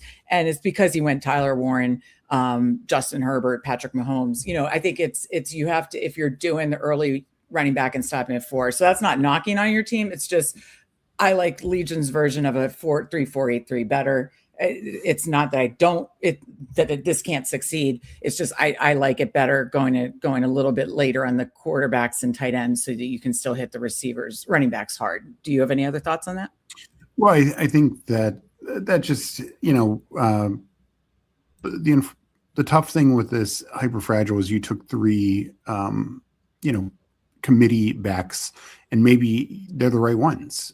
Tootin, Warren, and Jones, maybe they are the lead backs, but they are much more, you know, there's less guarantee there than like more top end guys who are true bell cow feature backs. So all those guys have value clearly, but it's like you just have to kind of thread that needle a little bit more for those guys to pay off since you only went 4. Yes. Dying at Coolers. I mean, Coolers and Mike always have the best comments. I took a shot tonight every time Meg mentioned Rodgers. It's been nice knowing most of you. Very good there. Okay. But thank you for joining us in Draft, Mick. We certainly appreciate everybody watching, drafting, liking, subscribing, all the things. We already covered us. And Thad became a member tonight. So let's give a breakdown for Thad. 3-5-8-2 from the 10 spot, Lamar, Cam Ward, and Jacoby Brissett, which I know they announced today. They are going to make him QB1. I did see that. Ashton Genty, Kenneth Walker, Tony Pollard, Tyron Tracy, Keaton Mitchell, Zay Flowers, Roma Dunze, Cornell Tate, Michael Wilson, Calvin Ridley, Trey Harris, Elijah Surratt, Butte, Kyle Pitts, and George Kittle. So as far as correlation, I know he's got Lamar, Flowers, and Elijah Surratt, who we both like a lot. Cam Ward with Pollard. And I like hitting at different positions. Ridley and Tate. Also. Yeah, which is very nice. Jacoby Brissett with Michael Wilson. So I like that. I like this team a lot. My only note would, especially that running back room, you know, you anchored with Lamar and then you threw 2 other quarterbacks. So I still like that. So I like the quarterback room, like the running back room, very, very strong, even though with Tracy, we make jokes, but like seriously, you know, Genty, Walker, Pollard as your first 3 running back. That is a super solid room and still a very solid receiver room. I would, again, with the whole Kittle situation, do 3 tight ends. So I probably would have done just a 3-5-7-3 because I think the receiver room would have been strong enough without Butte. But what are your thoughts, Steve? That's my only note. Other than that, I think it's great. Yeah, I mean, I obviously question Kittle in general, but especially just for, something like this. Like, as much as Kyle Pitts is good, what if they have an early bye and Kittle's just not 100%, and you know he's playing by week 5 or 6, but he's like a 30% player, you know, something like that. We didn't get a Toxic Tower takeover or chat rate tonight, but we got the guy Emo Cowboy, the star of So You Think You Can Tout, Pete's After Dark last night.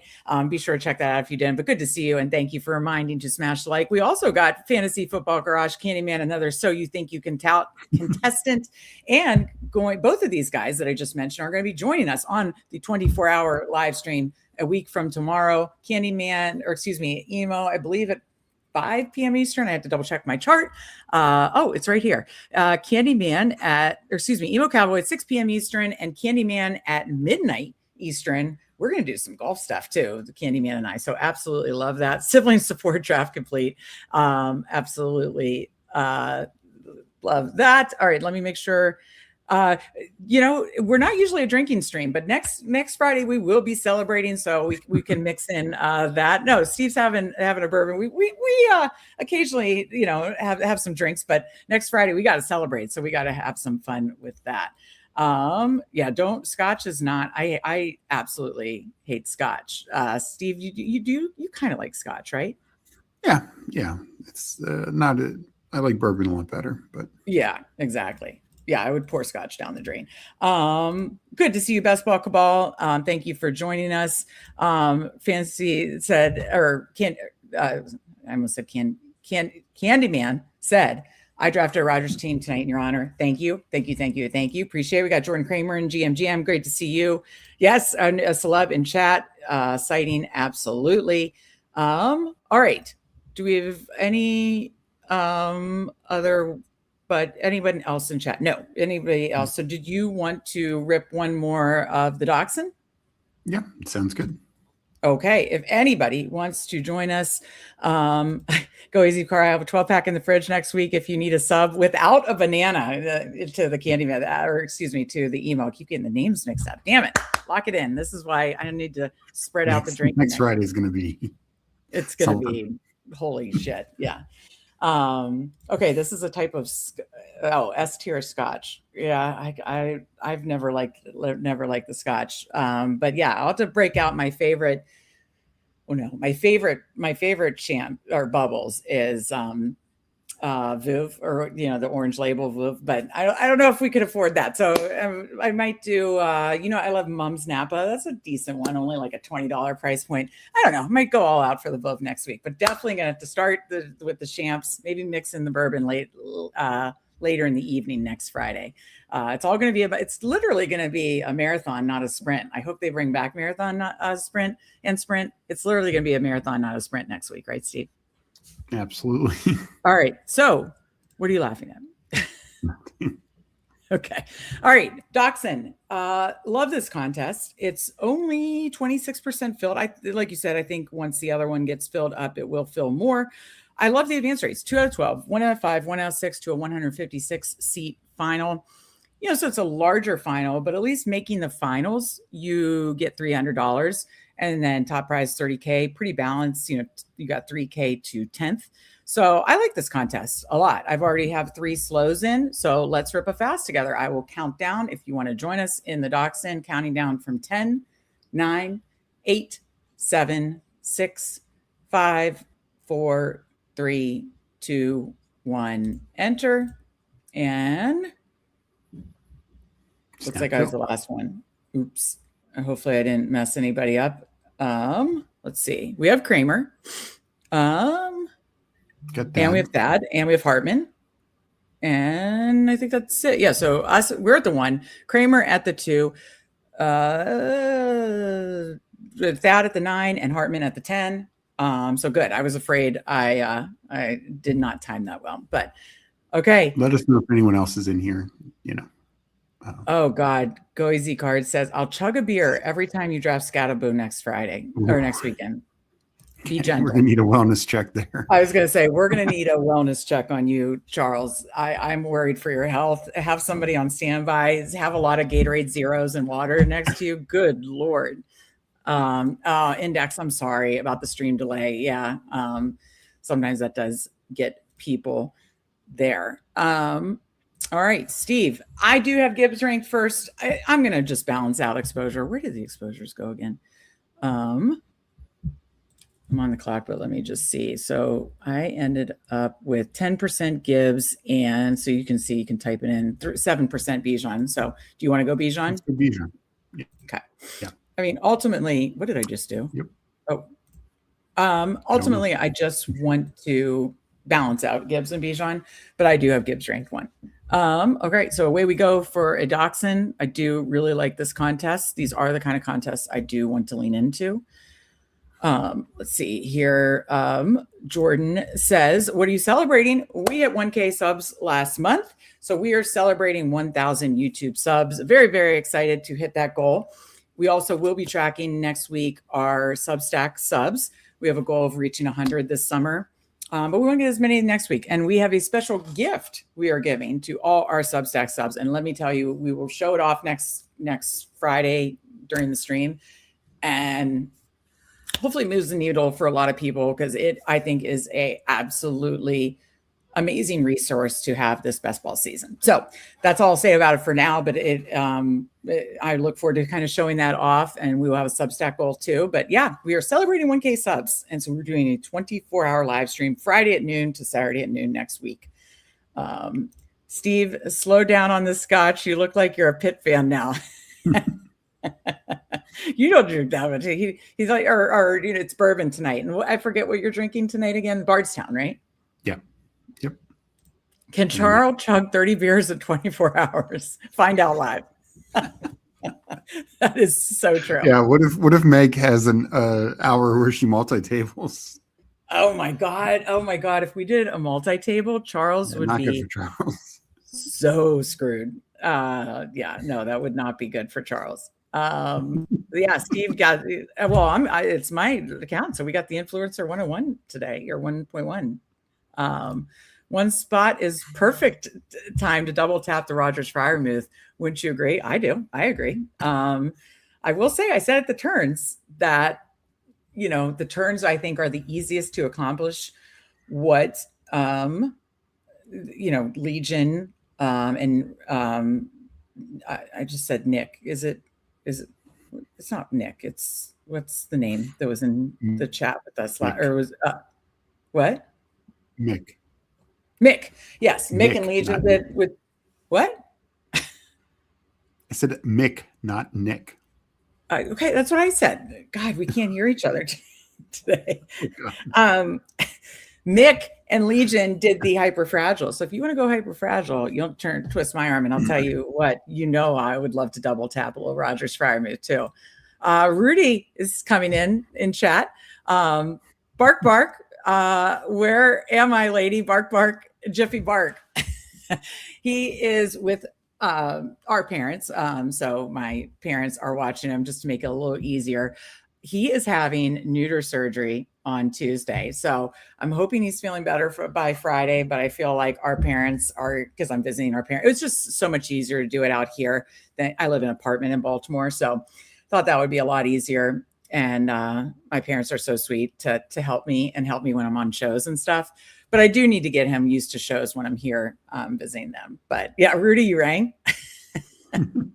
Parker. All right, we're almost up. All right. So, okay, yeah, that's right. Kramer is right ahead of us. So by ADP, we could go Jeremiah Love, Josh Jacobs if you want. I definitely like Jeremiah Love. I mean, I guess we don't have to do our first four to accomplish hyperfragile. So let's do Jeremiah Love. And then do you want to do Nico or AJ Brown? Yeah, I mean, we could pull up AJ Brown. Your call. You know, you're not used to hearing that. So, but I'll say your call. Yeah, let's go AJ Brown. Okay. He'll kind of be like our anchor receiver here. Yeah. All right. So we'll be back up at 48 and 49. I don't think this room's going to let us have Scatabo like the other room did. But if we did, you know, I'd do that.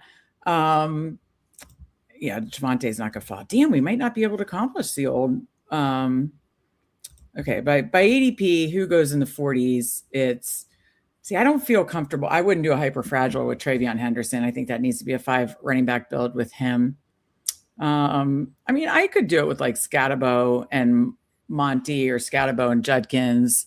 Maybe even if you wanted to pull up Swift or something like that. I was just wondering, like thinking it through to like, there are only certain running backs that I'd feel comfortable doing the hyperfragile with. You know what I mean? Don't you feel the same way? Yeah. No, and I mean, I kind of agree with you about Henderson. I think Henderson needs, I've said it kind of all along, like he's an interesting, fun player, but he needs the right kind of builds to really pay off, just because I think he is a very boom bust guy. He's going to have his 20, 25 point weeks, and then he's going to have like his 5-6 point weeks.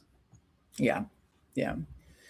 No, and I think he'll have his spike weeks for sure. I agree with you. That's why I wouldn't do it on a 4 RB build, most likely. Last time I did a beer a beer a hole in golf by hole 15. I had a 3.5-inch fracture in my leg. Holy shit, Charles. Yeah. Me talking about Scatabo drinking game would be really tough. Hey, Right Tide, good to see you. We have been live since 9:30. Yeah, I mean, numbers have been a little lower tonight. Maybe it is the flock, but you know what? That's okay. We're out powering through. We're having the most fun with you guys, and we cannot wait. Well, I can't wait for tomorrow. I'm having Jim Waller, part of the So You Think You Can Tout on at 1 p.m. Eastern. And then, of course, I cannot wait for next Friday, Steve. I'm so excited. Rudy's about to feel like Tyler Rozier did on draft night. Oh, my God. Too good. What the hell did you say is happening to me? Barks are for nice people. Growl, growl. Sorry, Rudy. The balls are coming off next on Tuesday. They are. I'm sorry to break it to you. Honestly, doing my boy dirty there, Meg. First Steve to Zay, now to Rudy. What'd you do to FK? We did FK. Growl away. I'm just here barking as my nature. Oh my, yeah, Barker. Good. That's true. You're gonna start it today. Let's go. Wait, did he go yet? He's still no. Oh, so we have to worry about Kramer. Is Kramer gonna take him from me? Us. What did I just do? All right. So what did I? Man, tech is just getting me today. Okay. So there are a lot of good receivers here. I will admit that. Yep. But if you did want to do like a hyper fragile with like a swift pull up, I'm fine with that. Or, I mean, you honestly, what would you think of like a Bijan, Love, Scatabo, like say we were to get like a Rico or a Pollard the next thing? Could you do it like that? I think you could. Yeah. I think it's a little. Oh tougher. my God. It's over. It's over. No, screw everything. Everything's gone. Let's do Monty. Well, actually, there's a lot of receivers here. If we're not doing the hyper fragile, let's do Terry and DJ Moore. Let's do what? Terry and DJ Moore. I like that because by my rank, those are two of my top three, Steve. So, boom, love it. All right. So we're not doing a hyper fragile build. We were doing a whatever comes and falls to us, and that's how you should do a room. And Scatabo did not fall to us, so a lot of good receivers did. So we go 0, 2, 3. It was the top rankings on my board, so I'm fine with that. Yeah, I don't even know if I said Scatabo's name, Charles, but he didn't fall to us, and so it's so upsetting. Flannelverse had their first stream. I love Neil. I'm waiting to hear back from Neil. Neil may be with us tonight. I took some live view stream. I love Neil. Neil's one of my favorites in the space. Absolutely love him. Irish Red not built for a chug. Yeah. Came after Goth came out of Meg after Scatabo was drafted. Everything's over. Nothing matters. Oh God. Yeah, I was going emo on you guys. I was bummed out.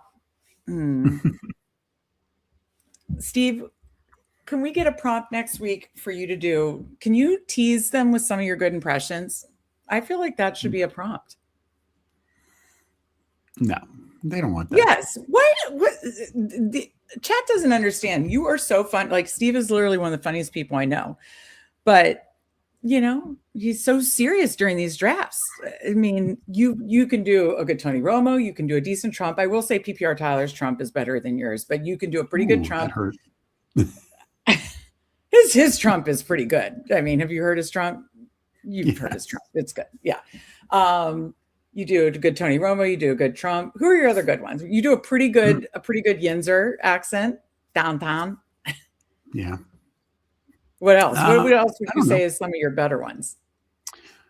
I mean, it's like certain lines like Bane from Batman or yeah. It's been a long time since I've done Jimmy Stewart from It's a Wonderful Life, but I could do that. Oh, Wait, Neil's on the tout contest? I didn't think he was. Wait, Emo jumped on Neil's stream and we found out Neil is all in for the tout contest. Maybe he's a judge? Because I definitely don't think he's in the contest. No, he's not in the contest. No. Okay, maybe he's a judge. Maybe he's a judge. Yeah. I think your Trump is better, Steve. Steve, give a Trump. Come on, let's do it. Hartman says, I don't want impressions. I need them. Oh my. You know, I won't do on demand, though next Friday people can do on demand. You should tease it right now. You know, we have 34 watching. Like, I don't know if you're huge fan of Neil or us or Emo, but I love all. I love us. I love Neil. I love Emo. I love you, Charles. I think he's saying Neil's a huge fan of the tout contest. That's my guess. Oh, do you love how sometimes, I mean, I can't pronounce players' names. I can't pronounce chat's names. I usually misread chat somehow, some way. Like, what else do I do wrong? All the time. I should really give them so they think you can tout. The intent of the chat as well. I what?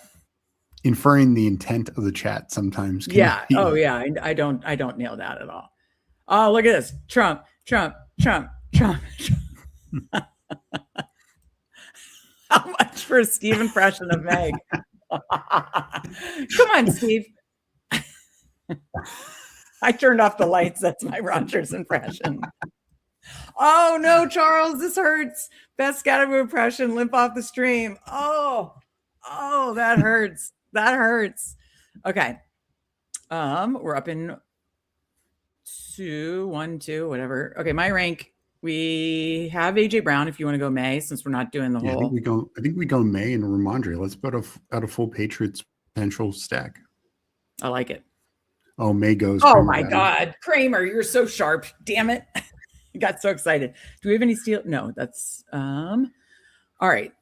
Screw it. Let's take Stevenson. Yeah. And then what do you want to do? We don't have any Bears, but it's a slight fall on Caleb. We have no quarterbacks. So what do you want to do here? I think we'll take DK. Okay. That's fine. You're never going to have to twist my arm for that. Okay. So we start 0, 3, 4. Bijan, Loves, Ramondre, AJ Brown, Terry, DJ Moore, Metcalf. Good pick, Kramer, but that stung. Good pick, though. Good pick. Let's see. This one hurt, Charles. This one hurt. Okay. Good to see. I'm not gonna. Ismelda? Is that how you pronounce it? I think Delgado is the last name, so Ishmael Delgado would be my guess. Okay. Do you guys do head-to-head every now and then? But you know what? During when we don't have guests, when we are together, we should go head-to-head once or twice next week. Yeah. Or Friday. Yep. Next Friday. Right. Definitely clipping Meg doing the Trump chant. Be right back. Please do go ahead. That was hysterical. Jordan or Kramer, totally fair. It was a great pick. So don't you dare say sorry when you made such a good pick. Where would you take Rodgers and Superflex right now? Oh God. Let's take a quick peek. I've been taking him so early already before the news even came out. Okay, field general. There's no chance we get back to this draft in time. Yes, we do. Give me a break. All right, so his ADP is 88. I have not. My Superflex rankings are live on Substack along with Steve's. Both are classic and Superflex are live. His ADP, it was in the 90s. It's 86. I'll take him here. Like, do I have two quarterbacks? Let's just do it here. I think at the 5th, 6th turn, I think is very defensible because it's him or Bryce Young right there, and that's kind of where I said it. That's my debate for him is like where he goes. Yeah, this is the fast one, right? Nope. Wait, no, it is not. It is not. Oh shit. Oh shit. You might be right. We might not get back. Okay, no, we had time. 14 days. Woo, okay. Kramer's sole purpose is to make Goth Meg ever present during this draft. Yeah.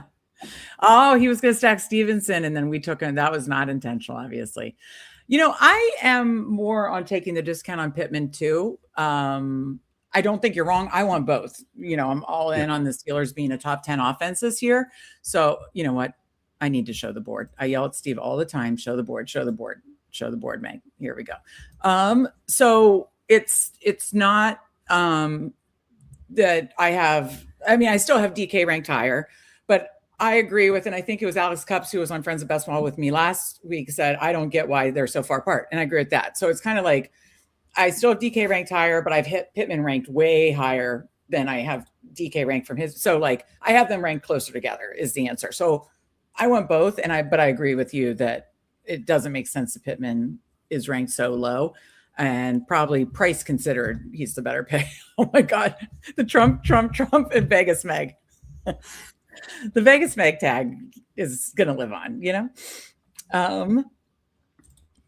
to confirm the stream is 2.5 hours. To answer the question though about like why DK over Pittman is DK played pretty well last year. I don't have the numbers right in front of me, but I think he was like a top 25 receiver in a bad Arthur Smith offense, and that's like total points. It's not even points per game. And he missed 2 games, and Rodgers missed a game. So I just think, yes, there's more competition there, but this offense should have just so much more passing volume. Is kind of how I see it. This is what I want to do unless Kramer snipes us. He's sharp. I was on the clock, took Rodgers 80-65. Yeah, I think that's perfect. Yeah. Can we do it, Steve? I mean, I do love Rico too. I think this is a good clip now. I mean, it's a first stack, and there, look at it. Look at BBO just lighting up and saying, take Ricky Pearsall. I will. Okay, so we're now at 135. Let me go back to the board. There. The Vegas Meg makes me laugh. To confirm, this stream's 2.5 hours deep. Meg, insert pun here, and 24-hour stream is only 1 week away. Yeah, hopefully it's going to be great YouTube. That is for sure. Is there what's that? It said should be. Why can I not hear? No idea. I need my hearing checked. Oh God. Everything you say, I'm like, I didn't really hear. Green Bean, good to see you. Is there actual Aaron Rodgers sign news or just him visiting? It's him visiting, but I think everybody's speculating he's not going across the country, to not get it signed with, what is the camp start next week, I believe. Yeah, I think Ian Rappaport's report was the best, where he was like, this is not official, but this is a step in the direction of, him playing this year for the Steelers, as we all expect, something like that. Right. And I think that's the right way to frame it, is this is a positive step. There'd been so much just speculation. Now it's like actual movement, and whether we get news by the end of this weekend or not, who knows? But I think it's very likely we hear soon. I'm not sure what to do it. It might have been got a little behind there, so I apologize on that. Definitely thought Purdy was coming back, going to take him with Evans. Oh, okay. Yeah, no, I got excited there. I have Purdy ranked definitely higher than that. So that was an exciting double tap for me. Let's see. Pittman, a better, Rodgers throwaway, 50-50 ball, DK better, deep ball target. How would you describe the targets for those two Steelers receivers? And of course, now Jeremy Bernard, for 3 wide receiver sets. Yeah, so I do think it was interesting. Like DK was honestly used differently last year than he'd really ever been used in his career with Seattle. A lot more like in the middle of the field, crossers, stuff like that. But I think he's much more a better vertical post route guy. He'll do some, can definitely do some intermediate. Obviously, can have a big red zone role. Pittman can too. I think touchdowns could be a little spread out. And that's why I don't necessarily think one of them is going to be like a top 10 or top 12 guy, even if the offense is pretty good, because I think the touchdowns just end up being spread out. One thing to note is Rodgers, up until he got injured, had like a 6% touchdown rate, really high. Ended at 4.8, which is also good. But at one point, he was like top 5 in touchdown rate last year. Yeah. And that was, again, Arthur Smith's offense. I think the volume is going to be much higher. But yeah, DK's the better deep ball target. I think probably a little edge in the red zone. And Pittman is going to be that intermediate guy. So will Bernard. But Pittman is, I think just the perfect kind of target for Rodgers, him and Bernard.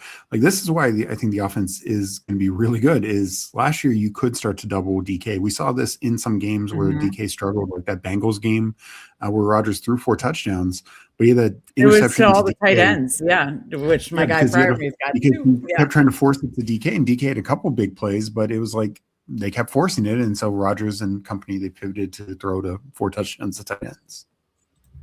Okay, we will be back up soon here. Let me quickly catch up. Finally done with work. Barker said, finally done with work. You doing one more? Unfortunately, not tonight. We are on, have a lot of deadlines we are working on, but it's going to be all good stuff for you guys, which you will see next Friday during the 24-hour live stream. But I will be back tomorrow, 1 p.m. with Jim Waller, my neighbor in Baltimore. I actually haven't met, hung out with. I need to arrange you need to come visit. And then Chad Candles, Jim Waller, maybe get Bruni from Frederick, doxing everybody. No, but everybody knows we all live in the Baltimore area. So not doing one more, but I'll be on with Jim Waller tomorrow, Friends of Basketball, 1 p.m. Eastern. Green Bean says, fair enough. Making sure I didn't miss something. Yeah, I'm hoping there's really good news tomorrow. Okay, we are back on the clock. Double tap here. I like Ferg. I like, but ADP, Gadsden, Gainwell, and Mason. Let's go Gainwell. Okay. I'm fine with that for a 4th. And then I think, what is the quarter? Oh, shit. Because, in the end here, I'll be fine with Rodgers. And then I'd be fine taking the 140s, but like, what do we do? Should we take like Malik Willis? I think we pull up Willis, and then if we have Rodgers, that becomes a fun, like balanced. Not really even a pull up of much either. So yeah, and we talked about like mixing the yin and yang of a running back room, the yin and yang of a receiver room, like the floor ceiling stuff. It's also kind of nice with like pocket passers, old and young, running more, maybe more get fantasy points on the ground, more like a little bit of both. I mean, Purdy is now, we saw it. That's how he got it in week 17. He had 2 rushing touchdowns. We've seen more with like Purdy and Herbert and Baker and those types as they can get some more on the ground than we kind of naturally think. But then someone who definitely is going to get more on the ground with like Willis, and then a true pocket passer like Rodgers, but someone who has a really good touchdown rate. I think it's fun, like mixing those type of quarterback rooms. Wouldn't you agree? Yeah, no, I do agree with that. I think it's a good way to approach it because you get the value of the spikes, but you're not so living and dying by those kind of guys who are only kind of spike week guys, like the Justin Fields. Like even last year, Fields had some great games, but obviously he had some of the most god awful games, and then of course got benched. Yeah. Oh God. I mean, he was so bad for those Pickens that year when he was playing. Overall, like the 5 games he played. I remember that one in Dallas. The Rodgers hates rookie receivers thing. I think that's a little overblown. I think it does come from when he basically benched Devontae Adams his rookie year, but there are other rookie receivers who did play decently well with him. And this is the thing, like Jaron Bernard is the 3, the slot. Like he's not need to be the 1 or the 2, which was one of the issues that Rodgers had with the Packers, is you're trying to force me to have 2nd, 3rd, 4th, 5th round guys as my number ones, as rookies. It just doesn't Didn't he get frustrated with Watson that first year, though, his last year? Watson literally dropped a touchdown his first ever pass to him. So. Yeah. So, I mean, he has shown, I think it's Romeo Doubs was a rookie that same year and played pretty well with him. Oh, that's right. They did draft both Doubs and Watson that year. That's right. Okay. Rodgers needs wide receivers. He can go fishing in Renaissance good old days. AZ or Charles saying right about Rodgers eating crow. I'm just super excited and super hopeful. I used the Friends gift, the one where Joey's like, I'm so happy. Like, I just really do believe the familiarity in the Mike McCarthy system, all that, like a lot of coaches he's familiar with, and then just much better weapons. Like Rodgers played well, like you said, the touchdown rate, some of those things, like people like seem grossed out with Rodgers last year. And again, just to go back to like the whole, like, I don't get Steelers fans thing. I don't get Steelers fans and Steelers beat reporter, like, move on. He's old, did whatever. It's like, he still is going to give you a better shot in the playoffs than I guarantee it. I guarantee it. And if you do want Will Howard, to be a thing, or Drew Aller, most likely Will Howard, the best chance he has to be set up for success is another year learning under a Hall of Famer. So those two things just don't align with me. I don't get the Steelers fans and beat reporters who are that, but I don't get a lot of fans and beat reporters, period. Yeah, so that confuse. I mean, you can sum it up better than me. Yeah, I mean, we see that a lot of times with fans is they associate the wrong things. Like, is Rodgers going to have an MVP year? No, but we saw it honestly with the Jets, and that was coming off the Achilles. We saw it last year with the Steelers. Like, he played much better than people give him credit. Let's not forget the first game last year against the Jets. 4 touchdowns. That was the Jets. That was the Jets defense with Sauce Gardner, with Quentin Williams. Before they start trading away and then other guys get injured as well. He diced them. And that was he was thrown to Ben Skowronek. I mean, Ben Skowronek had a touchdown, I believe, that game. So, I just think this offense is just so much better. And the offensive line should be really good. They invested 2 more picks in it. I really think it's going to be one of the better offensive lines this year. Yeah, no, absolutely. But I really don't get Steelers fans. I really am excited about, and I could be wrong, you always could be wrong, but like, I really think they are set up for success, and we are always looking, and I feel like a broken record, but we're always looking for these these teams that can outperform their ADP, where we're getting for cheap and they can outperform. And I think Steelers are that this year. We kind of need a tight end. Yeah. Oh, okay. Yeah. We have 2 picks. I think we go Shaheed. I'd much rather go Travis Hunter, but I'll do Shaheed for you. I mean, Hunter isn't even in the discussion at 145. Do we take Rodgers now? No, we take a tight end. Well, I mean, if they were smart, I have him ranked here. We would take. I mean, so what if he gets taken? So we're 6 seconds. What do you want to do? Let's do Strange. Quick. Strange. I did. Okay.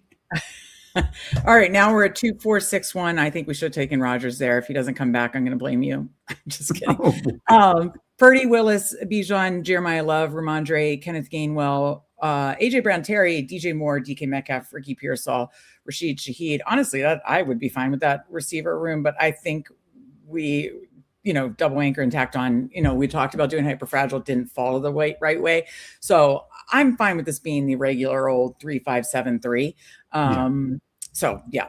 And just hoping Rodgers comes back. And if he does, then I want to double tap, because on the ends, you do have to make stands. And someone said that, I think it was either Aiden or somebody else in Discord, again, link free Discord in the description for our Discord, which I love having great conversations in there, and especially be heating up even more as best ball season heats up. But I think someone said like the 7th pick or the 10th pick, or, those picks in the middle, you can get more like falling value, right? Like, I feel like picks like 4 through 10, like you can kind of be a little more flexible, get a little more falling value on the ends, whether you're on the back turn or the front turn. You have to you kind of sometimes have to reach. And unless you're just okay with like, I'm doing a ton of volume and I'll see what falls and I want the CLV, you know me, I'm more of a reach, go get my guys type of gal.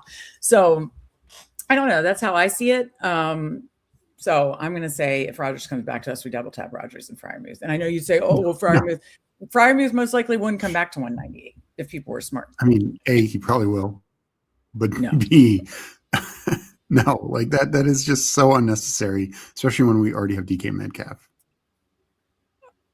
What? But Freiermuth is better than a lot of the tight ends that are above him. Let me answer these questions. That made me angry. Go easy card, say you're welcome. Steve, you've been holding that Rodgers take like Emo was holding the banana.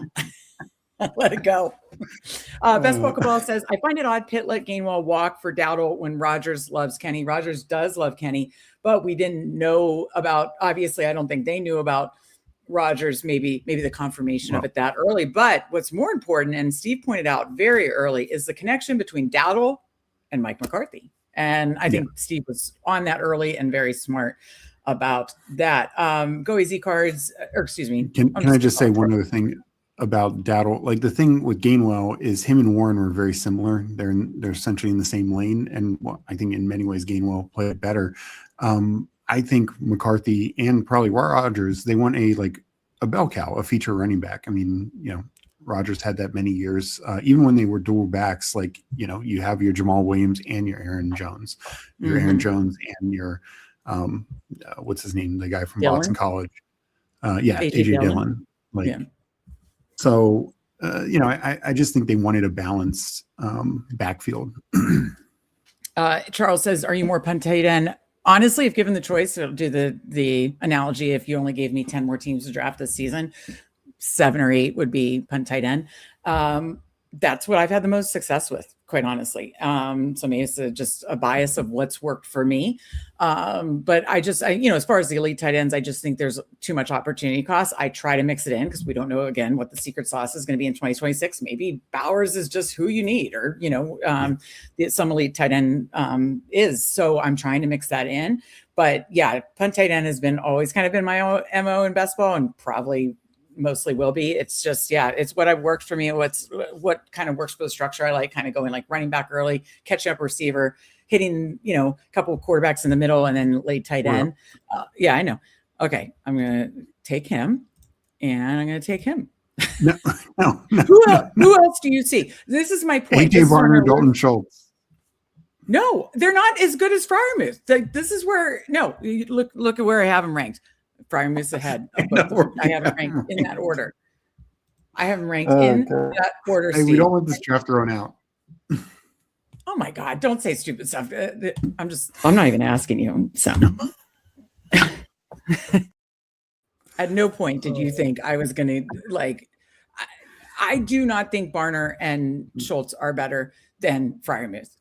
He's paid. He's on a good offense. He's got a better quarterback than those guys, or generally, that was insane, Steve. That was insane behavior. Schultz had 100 targets last year. Who had more fantasy points last year? Did Schultz have more than Freiermuth? I mean, they had 4 tight ends. Easily. Well, different situation, though. Different situation. 4 tight ends with Steelers last year. Now they're down to 2, and they drafted one, the 6th round or something like that. And let me show the board. And then, oops, I did something else wrong. Okay. So now they're down to just Big Darnell and Pat Freiermuth. He's been paid, and Rodgers does like his tight ends, and Freiermuth did have some big pop games. It's just not enough of them. And then Mike McCarthy, I think, is utilized as a tight end. So for all those reasons, that is nuts that you would have Freiermuth. Do you currently have Freiermuth ranked below those 2 tight ends? Yes. I'm embarrassed for you. Oh, guys, thank God my rankings are out. That's all I could say. I mean, hopefully we get more SUBSTACK subs to use them, but thank God my rankings are available. But yes, to sum up Charles's point, I love the punt tight end, and if given only 10 more teams to draft this year, I would probably do 7, because that's where I hit the pockets I like. Rodgers was better or equal to Darnold and Bryson points, and Rodgers' team arguably improved the most on offense. 100% agree. Hartman couldn't have said it better and more succinct. Yeah, the picks earlier, Coolers said, let the record show Meg made that pick under distress. That's why I'm not messing with Steve's stuff. Yeah, exactly that. Go get your guys. That is so stupid that your tight end rankings are. And just to go back to Charles' question about the punt tight end thing, again, the success, that Bulldog team, and then, that's a small field, whatever, but the tight ends still had decent scores throughout the year. The Bulldog team was literally, I think it was Chigakonkwo. It had Rodgers with the Jets, so it had Tyler Conklin and Zach Ertz. Yeah. Zach Ertz was probably the best one. He was my last pick. So, Kramer will snipe Rodgers one pick before you. Goth Meg is about to be unleashed. What if he took Mendoza instead? Thank you, Kramer. I'm very glad. Should I snipe Rodgers? Hartman was thinking about it. I mean, you should, because he's a good pick. But I'm glad you didn't. If the Rodgers drinking game didn't destroy you, it finally happened. It is true. Will you have less than 8% Jalen Warren? I'm guessing yes. At this price, if Jalen Warren was at a price that I think was conducive to his role, I'd take more of him. But it's just he goes still in the 170s, 180s, and I just don't think that's easy for him. I agree. I like Battle better. There. Yeah, especially with the whole Mike McCarthy connection too. I like Well, and like better. for the thought that Warren is this big pass catching back. I mean, Najee always had a large percentage, and Rico Dowdle himself had as many catches as Jalen Warren last year. Darnell Washington is tight end 1. Listen, I do some handcuff tight end. I wrote about it and I do it. I put my money where my mouth is. So I do have done that a couple times. And I think Darnell is a fine click. I really do. I love Pat Freiermuth, but I do think Darnell's fine. FBI investigator. Don't check her government name. She goes by Vegas Meg. Oh my God. I love the Vegas Meg jokes. Okay. We're almost up. We are sitting at 3-4-6-2. We are done at quarterback. Thankfully, as you can see, I saved us and got, he's considered a free agent. Okay. So what do you want to do? Yeah, that's fine. And then we've done a quarterback, done a running back now, one more tight end, one more receiver. So this is what we're looking at. Or any tight end still there?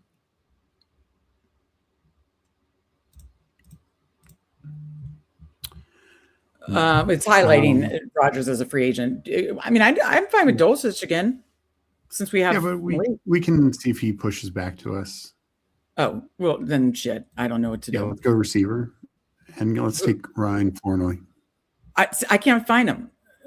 He's right there. Oh, shit. We took Keishon Boutte. Okay. We didn't get him. I know. You didn't say it in time. Oh, that's a bummer. Okay. Well, you didn't. Did you? Pretty sure I did. I love that Charles said Sibling Hammer, not Showdown. Yeah, and I know I'm way too bossy sometimes, but you know what? When we're in the BBM finals, Steve, you're gonna be thanking me. Okay. Punting tight end this year is punting money off a cliff. Whoa, Thad and I usually are lockstep. Hashtag go get your guys. Hashtag RBs matter. I don't know if I agree with that one, Thad, but so who do you think is the elite tight end, Thad, that will bury us? Do you think it's Brock Bowers, Colston Loveland? Those are the two that I will have 6 to 8%. Last year, I only forced myself to get 2 to 4% of the elite tight ends. This year, I had more of Kittle because I do love Kittle. Hashtag wifed up, mic'd up. But no, this year, I'm pretty much going to fade McBride because I don't trust the Cardinals. And I'm going to force myself to take 6 to 8% of Bowers and 6 to 8% of Loveland because I definitely see how they could bury me. Or not bury me, but how they could be who you need. Yeah. And I'm more in then I can take more in the middle, like Tucker Kraft. Who else in the middle there? Tyler Warren, Tucker Kraft. That's probably more like a 10% situation. But you won't see me going like 20, 30% there. But yeah, like Tucker Kraft, Tyler Warren, I could have like 10+%, be cool. It's going to be the like Jake Ferguson's that I'm going to have a lot of, like starting there in like the 130s. And then just a shit ton of late tight ends. But yeah. Is this a chat raid? Arby says the meats. Hashtag. All the tight ends before Fannin. Okay, so that's on the elite tight ends. Listen, I respect it. All top 3 tight ends will disappoint ADP. A late combo of Andrews, Hawk, Schultz. Okay, so he's on Team Schultz with you. And Andrews and Hawk, 3 guys I'm on. So me and Charles You're are locked up. Okay, that's right. That's right. You like Hawk too. Okay. I like early in big board, I wasn't taking them because I worried about JJ McCarthy. Yeah. But then when it became clear they were upgrading a quarterback, and once they got Kyler, yeah. Yeah, no, that's totally fair. Okay, so we did the panic pick, got Boutte, finished with Kamara, tight ends. At least we have, thank God, we have Freiermuth. We could take Dulcich. We do have the correlation. Mm-hmm. I mean, if you don't believe in Kittle, we could take Tonjes. We could handcuff the room. I love doing that. Or Njoku. I think Njoku, yeah. I think Dulcich or Njoku. I don't like Njoku. We don't even know where he's going. He could go to some shit situation. I Okay, my vote would be handcuffing the room with Big Darnell or Dulcich. That's what I want to do. So I'll let you choose. We don't have a Miami stack, so I guess Dulcich is fine. Wait, what? We don't have a Miami stack. We have Willis. Oh, yeah. Let's take Dulcich, yeah.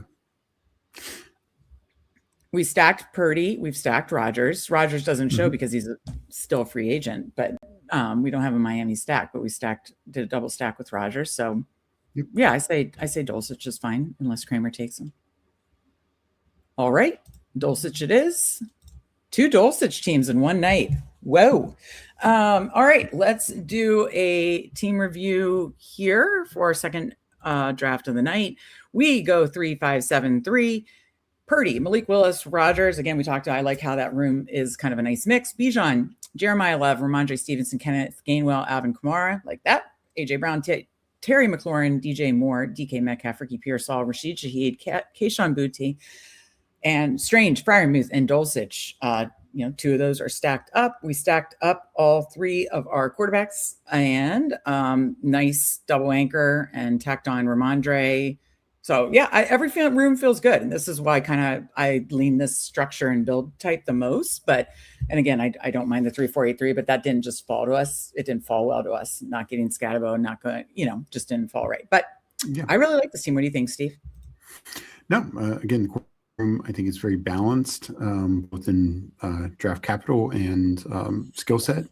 Running back, I think turns into a pretty strong room with like the double anchor and then like Stevenson, Gainwell in that mid tier, and then Kamara.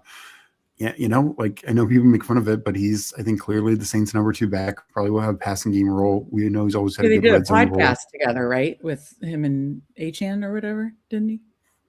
Something that came out about like he's looking forward to working together on the podcast. Like he was excited for him and helping the room and all this kind of stuff. Like this is not a guy who's retiring.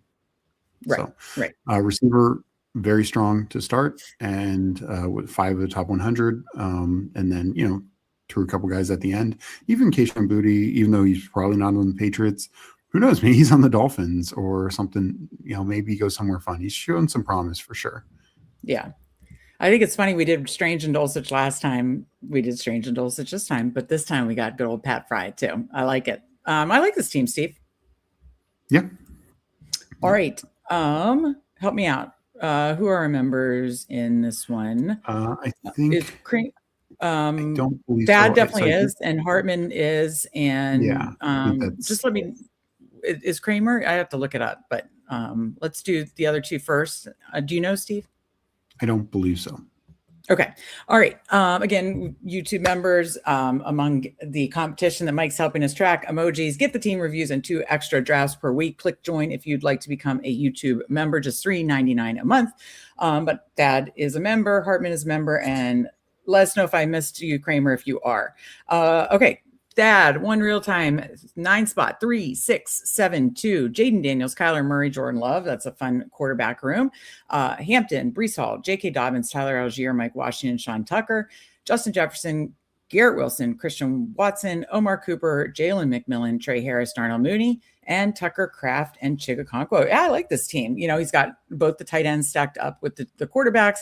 He's got Justin Jefferson stacked up with Kyler. So strong quarterback room, a double anchor. And I think your third running back being Dobbins and then still throwing 6 volume at it. I like that a lot. Very solid receiver room. I think you're fine with 2 tight ends there because I do think Chig is I took a look at the depth chart when I was working on rankings. That Washington depth chart is disgusting. So I think Chig's going to get a lot of targets. I need to take more Chig. I like this team. What do you think, Steve? Yeah, no, I think Chig is in line for, a mini breakout, whatever you want to call it, because just the lack of other options in this offense, but 2, Jaden has shown like he really likes a tight end check down. We saw that 2 years ago with Zach Ertz. And I think that's likely to continue, particularly in this David Blau offense. All right. I like this team a lot, Thad. No, and yeah, he talked about Kraft. I think Kraft's a great pick. Yeah. So Then that leaves Hartman is 3-5-8-2. We know I love a Dak stack. So he's got Dak, Baker Mayfield, Tua, Kenneth Walker, Travis Etienne, DeAndre Swift, Jadarian Price, Jonathan Brooks. I think that's a super strong running back room. I love it. CeeDee Lamb, and that's why he obviously threw 8 receivers. CeeDee Lamb, Zay Flowers, Jaden Reed, Michael Pittman, Trey Tucker. He did have Pittman. Trey Tucker, Antonio Williams, who, again, weak depth chart. I think Antonio Williams is going to need to be used. Jeremy Bernard. So getting that Pitt offense there. Ted Hurst, Dallas Goedert, and Jawan Johnson. So yeah, I think those are 2 tight ends. You can go 2 tight ends that allowed you to throw volume and then at receiver and then have a super, super strong running back room. And then, Tua, hey, it is a chance to start all year. I mean, we don't know that yet, but like he definitely has a chance. And then I absolutely love Dak Baker. So I think this is a really strong team. But the running back room is probably my favorite part of it. What?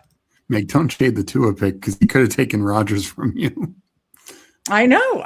Listen, I'm not making fun of it. I'm saying I love Dak Baker, and this is why I take Rodgers. But like, I think tacking on Tua is totally fine, and that running back. No, I actually do. I think Tua is a very reasonable click right now. Penix very well could get in there at some point, but Tua, especially, he's kind of falling back now. And maybe some with the Rodgers buzz and a few other things, but I think that's beginning to get to be a really good value for Tua overall. Yeah, I mean, but look at this running back room. That's a ridiculous, like, fun running back room. Yeah, no, I mean, that's the way I like to draft, and I'm much more. And I said this before the draft, but if Carolina didn't add a back, I was going to be much more in on Jonathan Brooks, and they didn't add a back. So I'm definitely much more in on Jonathan Brooks. Yeah, and of course Lamb with Dak and with Baker. But I mean, again, Baker runs more than people give him credit for too. So Ted Hurst. Sorry, my bad. Ted Hurst. Yeah, no, but I like this team a lot, Hartman. So is that it? Oh, I had to read this comment. Mike, 1,000% Meg is going to tell Mama and Papa Shop, Steve just doesn't support my picks like he used to after the stream. I might, they just watch Rudy for me, and I might just go down there and say that very thing, Mike, You get a call from them. What's that? Said I'm going to get a call from them. Yeah, absolutely. I am gonna complain about you. You're just not supporting my Friarmouth love. Thanks for the evening stream. Can't wait for next weekend. Congrats to 1K. You guys deserve it. Can't wait for the 10K. Oh, thank you, Charles. I very much appreciate that. Still don't like the handcuff strategy because there'll never be a game where both do well. For one to hit the flex just feels like you're cutting into your own ceiling. And something you probably know about this, but what is going to be released next Friday shows like the spike week charts and everything. And it's in a given game, that's unlikely. It happened like 1 or 2 times because the Steelers used their, the Steelers are one example where it happened a couple of times, like that Cincinnati game that you talked about. They were both like spike week usable scores for a couple of the tight ends. But what was really interesting is sometimes it can kind of guarantee that room. So the 49ers were an example where I think it was every single week, but 3 weeks they had a usable week from Kittle, Tonjes. And then they had a spike week every single game in the playoffs. Kittle week 15 and then Tonjes week 16 and 17. So it's kind of like that thing is just saying this team's going to use their tight ends a lot. And I'm going to have probably a usable tight end score, if not a spike week tight end score from this room. So I get what you're saying, but like, and just seeing like the chart and the visual of it, it's like, I guess I can see how it works. I don't know. What are your thoughts on it, Steve, after just what Cooler said and talking it through?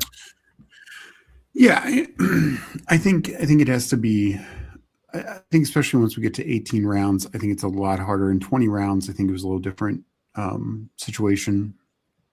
And I would just rather go 2 tight ends and not worry about it, because tight end is a position that you can zero out and still be okay, Right.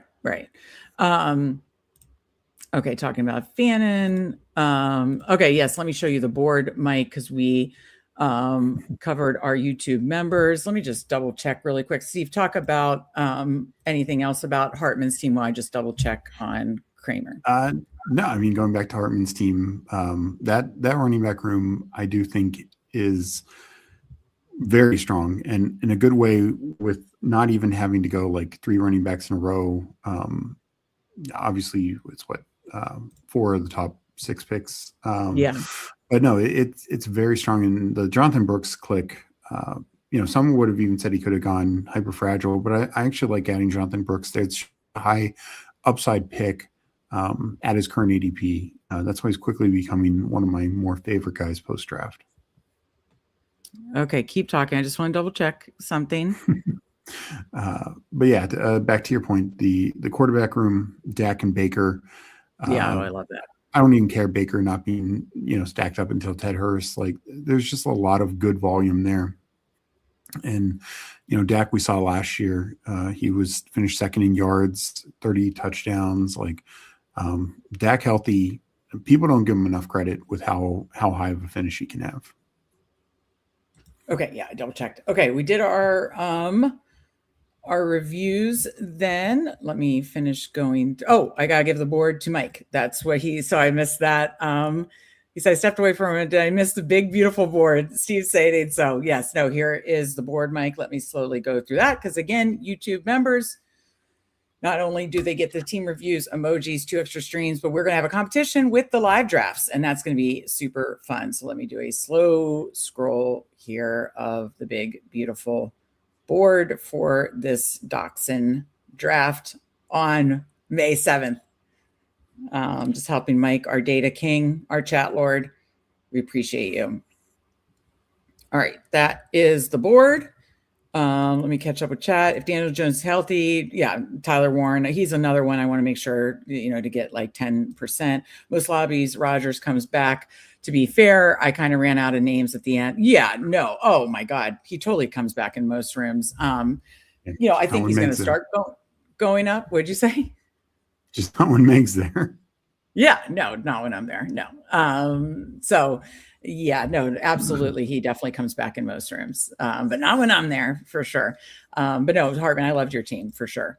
Warren might get more direct snaps with the Jones situations. I agree with that. Don't you, Steve? I mean, that was. Yeah. And just like Warren and Pittman operate in the same area of the field, and Downs does as well. You went from having 3 guys in that area to now 2 guys. So I think Warren and Downs and Pierce, I mean, that was 100 and 110, 112 targets that Pittman had that were just vacated. And Pittman led the team, had like 7 or 8 touchdowns. Yeah.